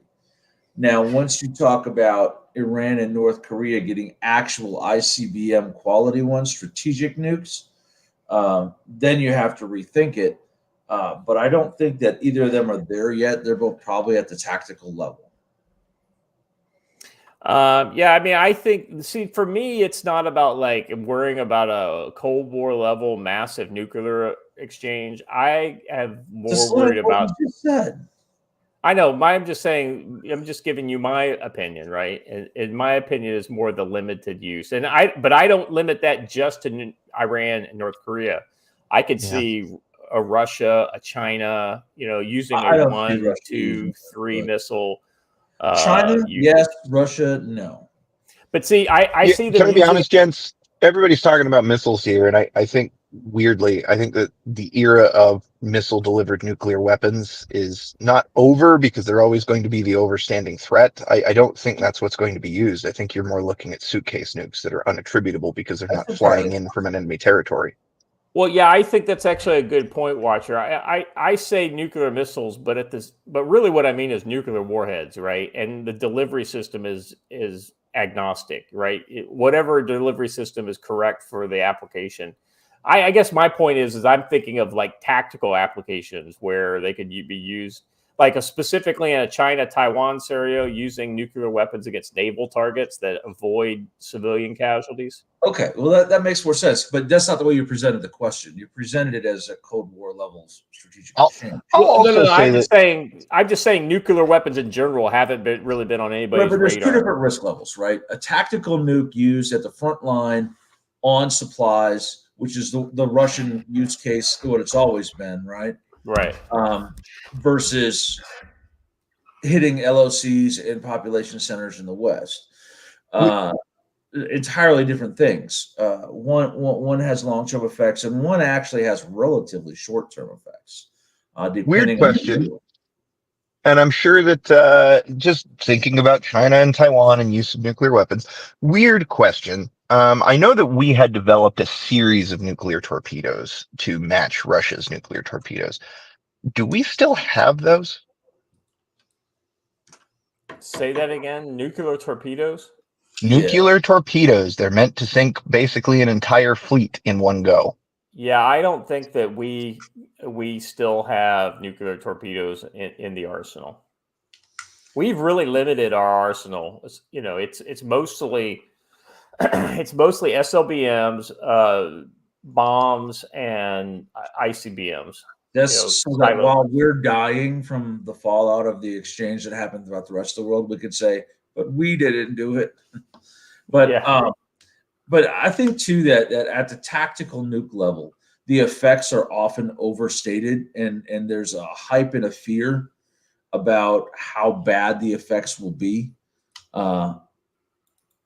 Hiroshima and Nagasaki are thriving cities today, right? They are, and the long feared long term genetic damage, while it does exist, it turned out to be nowhere near as severe as was predicted. Now, don't get me wrong, nuclear war is a horrible thing and it should be avoided, but I also think the fear has to be put in the proper context. It's not the world ending thing as long as it's a controlled situation. What's funny is, However, remember the old game that the old role playing game Twilight 2000. It was for those who don't know, it's like a Dungeons and Dragons, but in a modern context of there was a nuclear exchange and it got out of hand, and now you're a team of survivors out there doing your thing. But the thing about that was they did tactical exchanges and crossed the line and never realized they had crossed the line until nothing functioned anymore. That probably is the bigger risk, right? Somebody fires one tactical nuke, somebody responds with two, and then five, and then eventually we realize we crossed the line a long time ago. Agreed. Part of the big concern that nuclear scientists now have is less that we're going to make the world into an irradiated dirt ball that we can't actually live on, and more that we're going to knock enough sediment into the atmosphere to create a nuclear winter. Right. Well, and the nuclear winter was always the kind of the massive nuclear strike kind of thing. What Joe has said is absolutely true, that the limited use of tactical weapons probably wouldn't pose a long-term threat. Sure, there'd be an immediate threat in the area, but most tactical nukes are in the Hiroshima, Nagasaki kind of range. Yeah. Of size. They're not these giant, megaton type, weapons that we were threatening to use. Well, real quick, I gotta say, correct, Darth Hideous. Many of the globalist types do say that a limited nuclear war might be just what we need to fix the climate by knocking enough sediment into the atmosphere to cool the climate down. Yeah, in this article here talks about in a detailed 194-page document includes overview of chief nuclear arms powers and rivals to the United States, focusing especially on countries with mature nuclear weapons programs, which are said to be increasing stockpiles or else modernizing legacy stockpiles by incorporating advanced technology penetrations to avoid missile defense systems, such as North Korea. Countries are also developing nuclear weapons with smaller yields, improved precisions, and increased range for military and coercive use. Joe, one of the stated purposes of one of our low-yield nuclear weapons is a bunker buster, right? Like a nuclear bunker buster, which would actually have a very little release of atmospheric radiation. Creates a big hole in the ground, but it wouldn't have a lot of fallout either because it mostly collapses in on itself versus throwing it up into the atmosphere. Yeah, and that danger and effect only lasts for like 7 days or so, depending on the prevailing winds and the weather. So, yeah. Let's see. One nation's program gaining the most attention under the report is China's. The intelligence agency assesses the country under President Xi is undergoing a huge and rapid expanse of its nuclear arsenal, which is the biggest in its history. Assuming the projections are accurate, Nuclear Challenges 2024 assesses that China is on the track to possess more than 1,000 operational nuclear warheads by 2030. If I remember correctly, okay, so it's going to talk about that here in a second. The report contextualizes that this accelerated growth has been driven primarily by strategic competition with the U.S. Below is a section providing the DIA's bird-eye view summary of Chinese nuclear arsenals and plans and expansion. Okay, so Beijing has far surpassed earlier growth estimates assessed in 2018 and is currently exceeding 500 deliverable nuclear warheads in its stockpile. By 2023, we estimate that China will have more than 1,000 operational nuclear warheads, most of which will be fielded on systems capable of ranging the continental United States. China probably also seeks lower yield nuclear warheads capabilities to provide proportional response options that its high yield warheads cannot deliver. For example, China is increasing its stockpile of theater range delivery systems, such as the DF-26 intermediate range ballistic missile. By the way, in that context, we're reducing our missile defenses on Guam. Right. Great idea. Great idea. That was something that just came out this week from the Biden administration. Yeah. And of note, China is a signatory to 0 of the strategic arms reduction treaties that we signed in the Cold War with Russia. So they have no huge problem, which was a huge problem from our perspective because we are bound by those. And so China can develop all the weapons it needs to be able to subvert our capabilities, whereas we're bound by that we were bound by the nuclear test treaty with China or with Russia not to.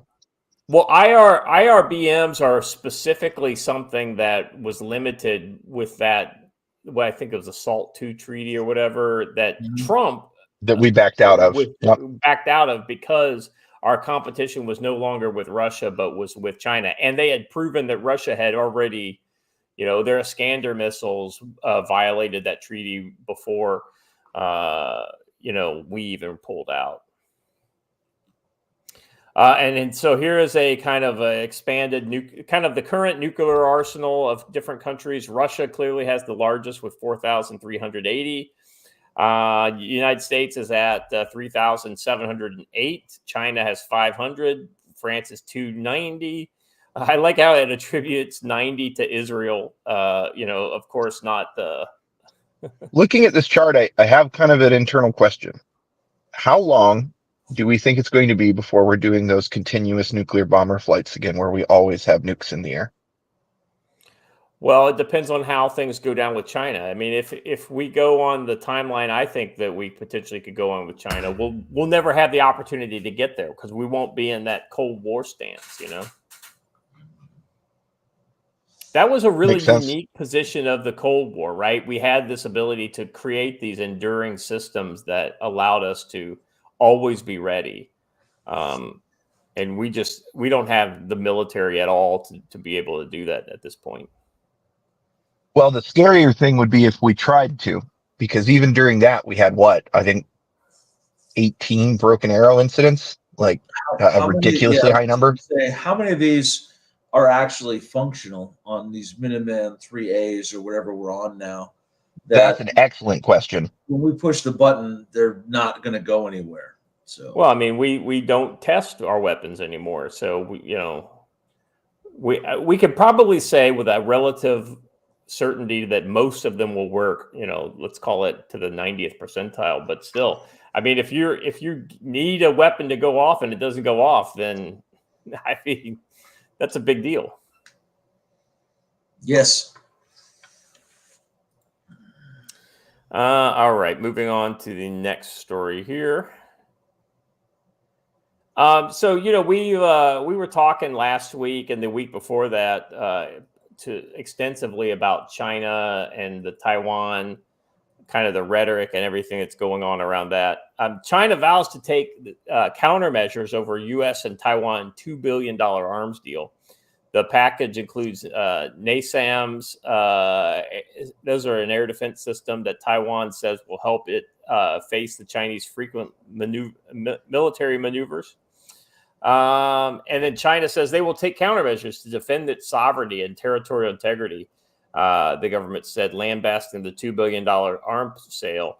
The Pentagon on Friday said the United States approved a potential $2 billion arms sale to Taiwan, which would have both surface-to-air missiles and radar systems that have been battle tested in Ukraine.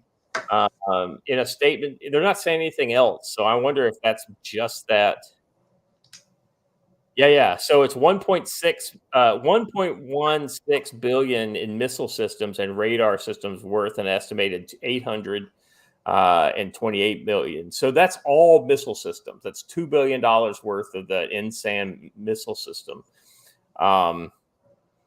Joe, that's probably something Taiwan could use. But I just get the feeling that it's like the little boy putting his finger in the dike with all these, kind of piecemeal system we're sending them. Yeah, I don't know enough about the system to comment on it, but China's going to go up against any sales to Taiwan that there is, just because they know they're eventually going to have to fight Taiwan. This also proves that the clock is ticking for China to take action on Taiwan. Making an arms deal now means delivery sometime around 2030. So there's your clock. I get the feeling that if the U.S. said they were going to import 10,000 ping pong paddles into Taiwan, China would call that a weapon and protest it. So I think you're right. Ultimately. Gents, do we want to try and place a bet on when the first American merchant vessel gets interdicted trying to get to Taiwan? Yeah, because let's keep in mind that Operation Joint Sword is still ongoing. Yeah, well, that would be the beginning of your blockade, right? I mean, essentially, that is exactly what a blockade seeks to do, is to interdict. Here's the thing. They have maritime tradition on their side, because we have long said that we support a one China policy, and since our diplomatic recognition is officially with the PRC, if they were to announce a blockade because people were arming separatists, we'd be on the back foot, because while they're not actually separatists, we've allowed them to say so for so long.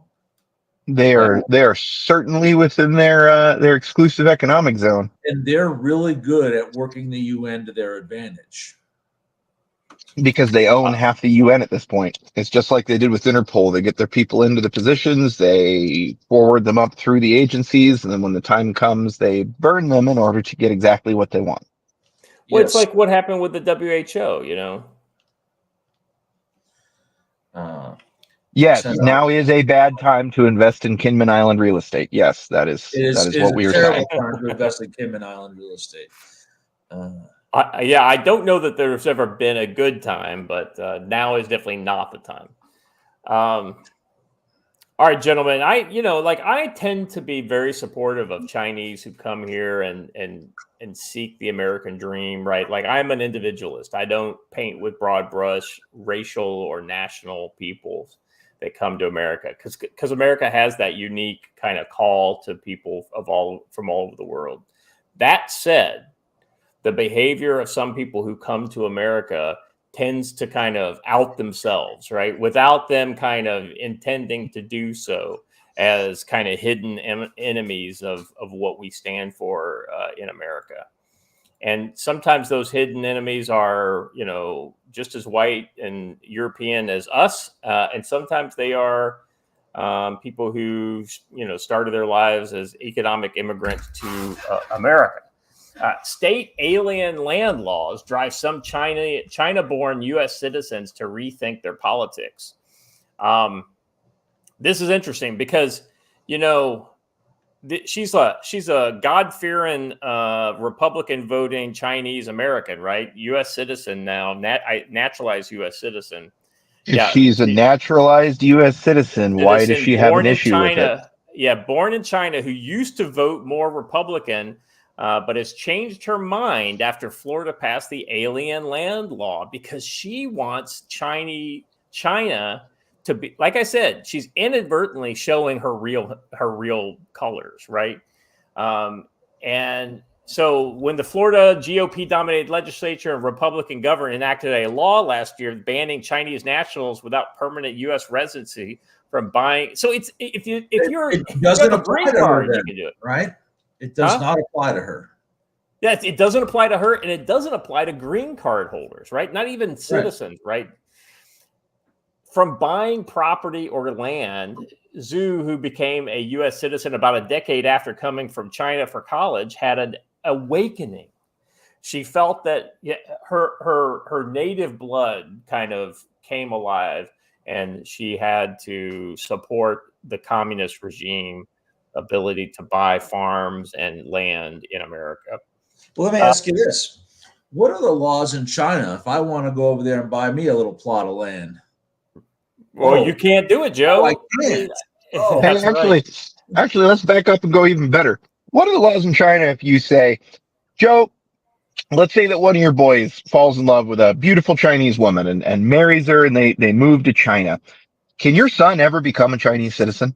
No. Must be pure Han. Yeah, hey, Pinochet's helicopter tours, I appreciate the sentiment, but I am going to stand up in Scott's defense here and say that just know that almost a fair portion of the time, unless Scott is explicitly saying this is my opinion, he's usually just playing devil's advocate for the sake of sparking the conversation. Well, in this case, I do believe that people should be given an honest, fair shake as individuals, right? You should give them an opportunity to be trusted, and if they can't be trusted, then you should not trust them, right? And this is her showing show her you color. who they are, right? Exactly right, and they will do it. You just have to. All you got to do is put a little pressure on them, and they will show you who they are. And she has done it. So, so let me go on with this. She felt that the Sunshine State had more or less legalized discrimination against Chinese people. Which Chinese people? Chinese people here on tourist visa who want to buy houses in Florida? If you're on a tourist visa, you shouldn't be buying a house in Florida. Chinese people not even here on a tourist visa in China buying property on speculation, which exactly is what they do all the time. People who aren't even here, they just send an agent. They contact an agent via the internet and buy it. Exactly right. Or they want to buy a boat hole, right? So they can get out of China and have a place to live in the States. Well, that's part of it, but part of it is deliberate economic warfare against the U.S. There's been proven incidents where they find areas where there's going to be various different things that they, would really rather our industries be weakened at. And, oh, look, that plant's going to be built right there. I think I'm just going to buy it out and leave it empty. Well, right. Well, and then out west, you've got these farms that are getting bought up, like in Texas, some of these giant ranches that are getting bought up by, basically CCP corporations, Or strategically dangerous places like the Chinese general who literally owns almost all of the land around one of our air bases. Right. This is and this is exactly what we're talking about. Florida has proven reliably Republican in recent years, but you said because of this law, listen to this. So it's not like I'm going to protest this law because ultimately I'm a conservative Republican, but I want to make sure that Chinese people get a fair shake. I could understand that, right? No, she says because of this law, I will start and help flip every seat I can and put in. Now, who are running against the Republicans? It's the neo-Marxists, right? Yep. I mean, the vast majority of the Democratic Party are neo-Marxists in the modern age, right? Not 10 years ago, majority or all. Well, I can't know the souls of every person, but I can sure see the majority of the behavior. And the vast majority admit it. The rest of them are and won't admit it. But the point is she's willing to support the neo-Marxists because ultimately she is showing herself as a neo-Marxist. At least 24 states have passed or proposed alien land laws, and all of them should do it, targeting Chinese nationals and companies from purchasing property or land because China's status as a foreign adversary will shock, right? Maybe we should just do something that says if you're designated a foreign adversary, people from your country shouldn't be able to buy land. Stop being a foreign adversary, and then you can come buy land again. Very simple.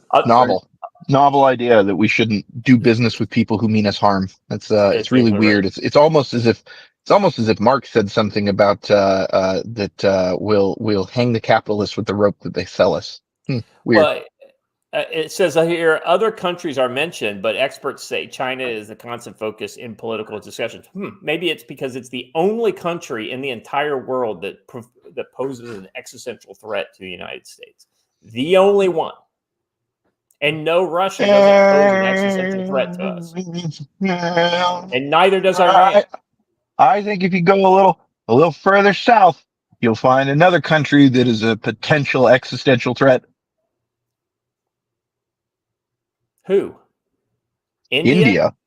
Absolutely. They don't pose an existential threat to the United States. My friend, you need to come to Michigan and come to some of the towns.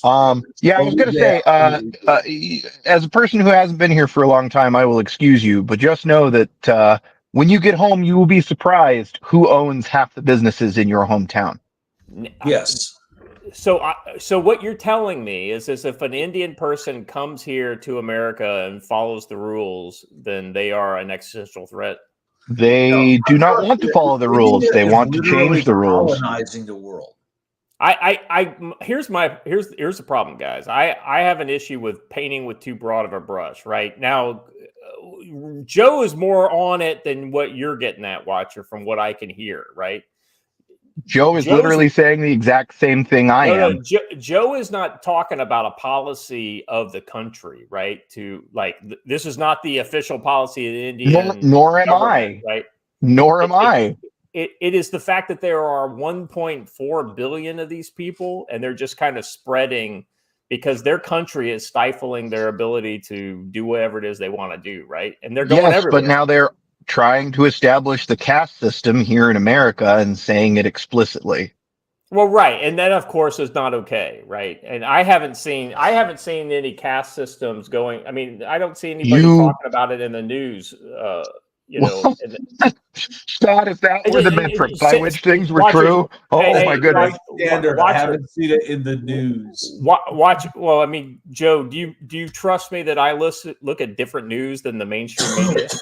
Well, that's true. That's true.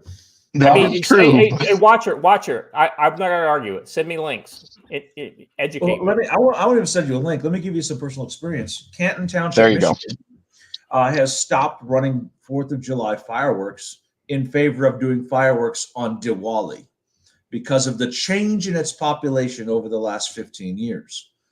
Don't do 4th of July fireworks, but we do fireworks on Diwali. So... Well, I mean, anecdotal experience is experience, right? But it's still in a city of 100,000. That's anecdotal. Okay, it's not the only one that's done it, but I got it, Joe. I'm just saying it's not that. I wouldn't say that's the majority of the places across America. Yeah, Arctic Boy brings up a great point. India is literally openly fighting with Sikh separatists in Canada. Now, right? Like it's a national pastime. Canada has due to that colonization. Yeah, Canada has absolutely opened itself to that as a unique kind of. But the same thing probably the worst place in the West. This has been reported the same. It's been reported as local crime stories, but we still have Sikh separatists dying here too. I will say we're the one area in the Anglo-sphere where Indians have not been given any kind of special immigration privileges or anything like that. They have the exact same immigration privileges as anybody else. There's just a lot more of them. That's completely false. Look at the IT departments. I was going to say, Joe, I hear they're H-1B visa holders, which is irrespective of national origin. It is entirely to the skill set. And let's be honest, they focus on making doctors and coders, right? And these are people that we need. And so we import them. I mean, I'm not disagreeing with you. I just don't see it. No, you are. We're just going to disagree. I just don't see it as some sort of cultural, like an actual cultural movement to take over the world. How did we take over America? I just don't feel like it's an existential threat. The way China is. And you live in Korea and not in the U.S. So, look, Scott, I would agree with you that I believe that if we're ranking threats, it absolutely goes China. And then India is a distant one that was like maybe even second or third that we need to just pay attention to, is what I'm saying. I would agree with that. I would absolutely agree with it, because anybody who has 1.4 billion people, you got to look at them. You got to watch. You right? know what? Matt Grizzly raises an interesting point. Ceremonial daggers. In Michigan, the vast majority of people can't carry a really long knife concealed unless you are Indian, and you can, because the Sikh religion requires it of every man. So they do get special treatment, even in the legal system in a place like Michigan. So just California as well. Hindus, it's not right? California as well. It's not explicitly stated, but the police officers don't screw with the guys with the big long swords as long as they're wearing the correct turban. In fairness, if you're going to have one guy around you, especially when Muslim terrorists are a threat, I agree. I like the Sikhs. However, if the Sikhs started trying to turn America into their homeland and change it from America, then I would no longer be in support of those Sikhs. That said, the Sikhs have made one of the best songs ever, and it's called AK-47. And we should maybe play it one day on this show. Hey, Joe, I kind of, to change the topic just a little bit, I know we're not talking about domestic politics today, but I wanted to get your take because I haven't talked to you since then. What's your response to the Muslim leaders in Michigan endorsing Donald Trump in a very public way? Completely unsurprising to me. I knew that was coming when we had the battle over LGBTQ agenda in Michigan. Exactly. They are a single issue voter, right? Well, and the only way they can end that is to not elect the Biden administration or the Obama administration for a fourth time. So, it's not surprising to me. I knew that was what was going to be the outcome. They tried to force a Democratic candidate in here to be the governor, and they got beaten by the seal with Syed. So now they're just done and over it. They're going to go with Donald Trump.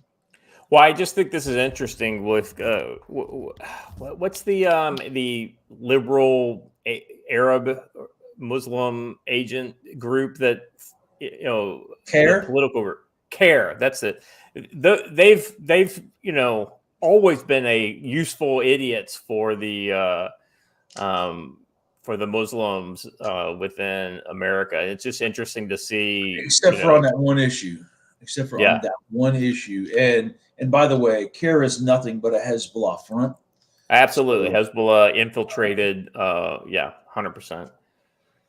And guys, it's crazy. Here's the thing, though, is that the left really messed up here by pushing LGBTQ agenda in the Dearborn School District. They didn't realize that would have a national level effect on them. And they had that vote locked up because they could scream about Donald Trump and his Muslim bans right up until they tried to force the Muslims to accept something they could never, ever possibly accept. Right. And so it got crazy. All right, gentlemen. That's all I got for today. Around the horn, Joe, thoughts for the week? You know what? I wanted to talk about one quick thing. Watcher, you're not in your computer. Those of you who have seen the new BRICS currency, I wanted to raise one point. Oh, yeah. Let me see if I can find it. Oh, yeah. If we bring up the BRICS currency, each of the BRICS nations, Brazil, Russia, India, China, and South Africa, were put an image on the bill that historically points to their country and what it stands for. The image that South Africa chose was a massacre from way back in history. You're going to zoom in on the South African part. Oh, that's a different note. The 100. This is different. Yeah, the 100 note. There you go. That one right there. On the main note, if you look at the South African one, there's an image there right of a massacre. And in that image, you will see Zulus killing Boers. Boy, it's kind of a statement of official government policy here. It's making kill the Boer officially on the currency. And to be honest, I have to go a little deeper into it too, because it's the more you look at it, the worse it is. The massacre itself took place when the Afrikaners were forced to pack up and move by the British, and were basically just fleeing, trying not to be killed by the British. And the Zulus invited them into their territory and fed them dinner and said, "Hey, we're going to put on a little display for you for our warriors," and then slaughtered every single one there, men, women, and children, in the most horrific ways imaginable. So, in my opinion, this makes kill the Boer official government policy. And the fact is that all the other countries kind of went along with it and let it be on the money. You might want to think about that. It's ironic, Joe, with Brazil having Christ the Redeemer here next to a massacre of Christians. It is, but you have to look at that from Lula's standpoint. Christ the Redeemer is his number one tourist attraction. Oh yeah, I get that. So he's just thinking that. Well, and I think Lula they were all asked to choose the most iconic image of their nation, and Brazil went with Christ the Redeemer. Russia goes with the Kremlin. India, the Taj Mahal. China, the dragon, and South Africa's like, no, racial slaughter, bro. Racial slaughter. Yeah. Did you see that Brazil vetoed Venezuela joining the BRICS? Yeah, I think that's more of a personal disagreement there between the leaders, but yeah. Oh yeah, I absolutely think so. I think it's way personal. It's deciding who is going to be in charge of Mercosur. So that's something that Costa introduced us to, the idea of an EU type organization that covers all of South America. And Lula and whatever the name of the current Venezuelan president is, and Maduro, they're having a disagreement. So, even though there's photos of them being together, they're homies, but they're fighting over who should be in charge. So. Anything else to keep an eye out on the last week before the election? You know what? I would watch out for something to happen on election day that is blamed on Trump supporters. And also, we know that Hezbollah has made rumblings about, boy, election day would be a great day to do a whole bunch of stuff. So we will see. I will take credit for us getting CISA and all the other Homeland Security organizations to stop a drill they were going to hold on election day. We really raised awareness all over the internet about that drill, and how it's odd every time Homeland Security does some sort of a crazy drill, the exact thing they're drilling about happens that day. So they claim now that due to right-wing disinformation, they're not going to hold that drill that day. So I would still be prepared. Yeah, right-wing. Yeah. I mean, do you believe for a second that that's the reason why they decided not to use it, or did they get their hand caught in the cookie jar? Yeah, I don't know, but I just found it interesting that after everyone on the internet's been like, "Hey, this is weird," they were all of a sudden like, "Yeah, all right, we're not going to do it." That is odd to me. So yeah. I thought the whole deal was kind of odd. It was also a little bit on the, oh yeah, this is actually pretty stupid of us to do this. We might want to not do that. That's entirely possible. That's what they did. Like, oh yeah, that was a really dumb idea, but who knows? Yeah, so like some of the Jade Helm stuff in the past where they had it on days where it's like, really, you couldn't think of a better day than do Jade Helm, like, and have a bunch of special forces guys in the borders of the U.S. doing exercises. Yeah. All right, Watcher, week before the election, what's your kind of thoughts? Where's your head at? Oh, to be honest, my head's just at fixing my vehicles and getting on to where we're supposed to be. But Yeah, I will let you. Like, I'll say this much: we left home with enough to make sure we could overwinter wherever we end up, so that just in case stuff goes south, we're not caught unawares. And I recommend the rest of you do similar.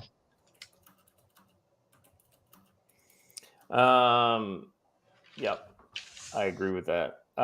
For me, guys, just watch out for the late October surprise, right? And I have no idea what that could be. And I think, Joe, you're probably on to something. It's something that they could potentially attribute to Trump supporters in a very vague way. So be on the lookout for that. Just be a good citizen and, get out there and vote. If you're in an area where they have early voting, get out there and vote now so you can avoid any kind of issues in and around the election day. I wouldn't be surprised if this is the year that they try to make issues at ballot boxes, at the polling places. We've seen that in the past, in some areas, but avoid it if you can. And make sure you put your hands on your buddies and have them go with you to vote. Make sure that people who might not be normally inclined to go get out there and cast their ballot. That's a real problem for those of us who vote in Dearborn Heights. So. Yeah. Yeah, motivate and mobilize the vote.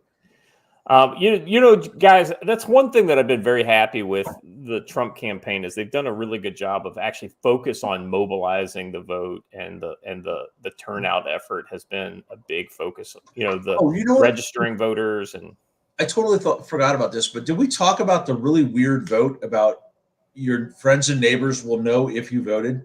Have you seen that ad? No. Oh yeah, they won't know who you voted for, but they'll know if you voted. Yeah, I've got it here. Stand by. Is that the one where it's like ad? It's ran by a Bill Gates affiliated. The weirdly. It's the way they presented it. So stand by. I got it somewhere. Weirdly.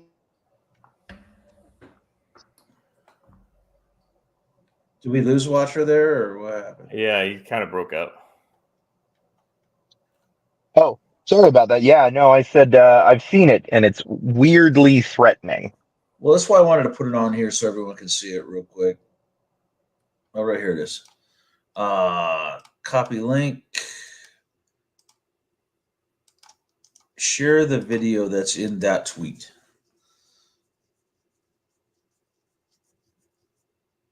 All right, let me. No, Stevie J. We apparently get different ads based on what we watch than you. I saw that one, unfortunately. Not saw it, but saw people commenting on it. Yeah, no, what they've settled on in their desperation is if you vote for Donald Trump, they'll take away your porn. Oh, is this the porn ad? No, this one isn't. That's the other one somebody else was talking about in the chat. For whatever reason, it's not playing on my. Well, here, let me try it on my. You got it, or you want me to? There you go. Yeah, it's not. For some reason, it doesn't want to play this iSpot TV. If you can play it on yours and share your screen, and then I can present your screen. All right, let's see. Yeah, I got it. Hold on. Let me pause it. I will say, living outside the U.S., it's been kind of nice not having to see every random ass political ad. I will say, driving through the U.S., it's been really weird seeing other people's local political ads. All right, you ready? Yeah. Election day is on November 5th. Who you vote for is private, but if you vote, it's public information. After this election, your voter record will be updated, and your friends and family will be able to see how often you vote. Whether by mail, early, or in person on November 5th, make sure you have a plan. And do your civic duty by voting on or by November 5th. Okay, so that's the end of it, right? And it's not There's nothing there about a candidate, but it has a threatening tone, right? Yeah, like we'll see who that you voted and who you supported. And by the way, they'll say that your vote is secret, but when you go and you show your ID and they write down your voter ID number, they also write down the number of the ballot that they handed you. So understand that it's not as private as you think. They also show your party affiliation. Yeah. So if you're a Republican, if you register Republican so you could vote for Donald Trump, then So we've returned to the days of the union boss walking you in, knowing who you vote for, and telling people to beat you if you vote against what he thinks is appropriate. Interesting. So weird. All right, I guess that's it. All right, gentlemen, that's all I got for today. If you haven't done already, please like the channel, subscribe to the channel, like the video, share the link with your friends. Let them know you're getting good stuff over here at the Council on Future Conflict. We will be back on normal time on Wednesday and Friday. Friday and Monday will definitely be heavy domestic policy kind of stuff, focusing on the election. All kinds of weird, wild stuff will be going on between now and then, I'm sure, and we'll try to cover it. If there's anything that happened over the weekend, in the domestic arena that you want us to cover, make sure you're hitting us up. Otherwise, it'll just all be OBE by the time we get to Friday. So we will take it as it comes between now and then. Joe, thank you for being here. Watcher, I'm glad you could join us, even if late and in the car. That's fine. That's cool. Appreciate you guys here, and I appreciate the chat. As always, stay safe.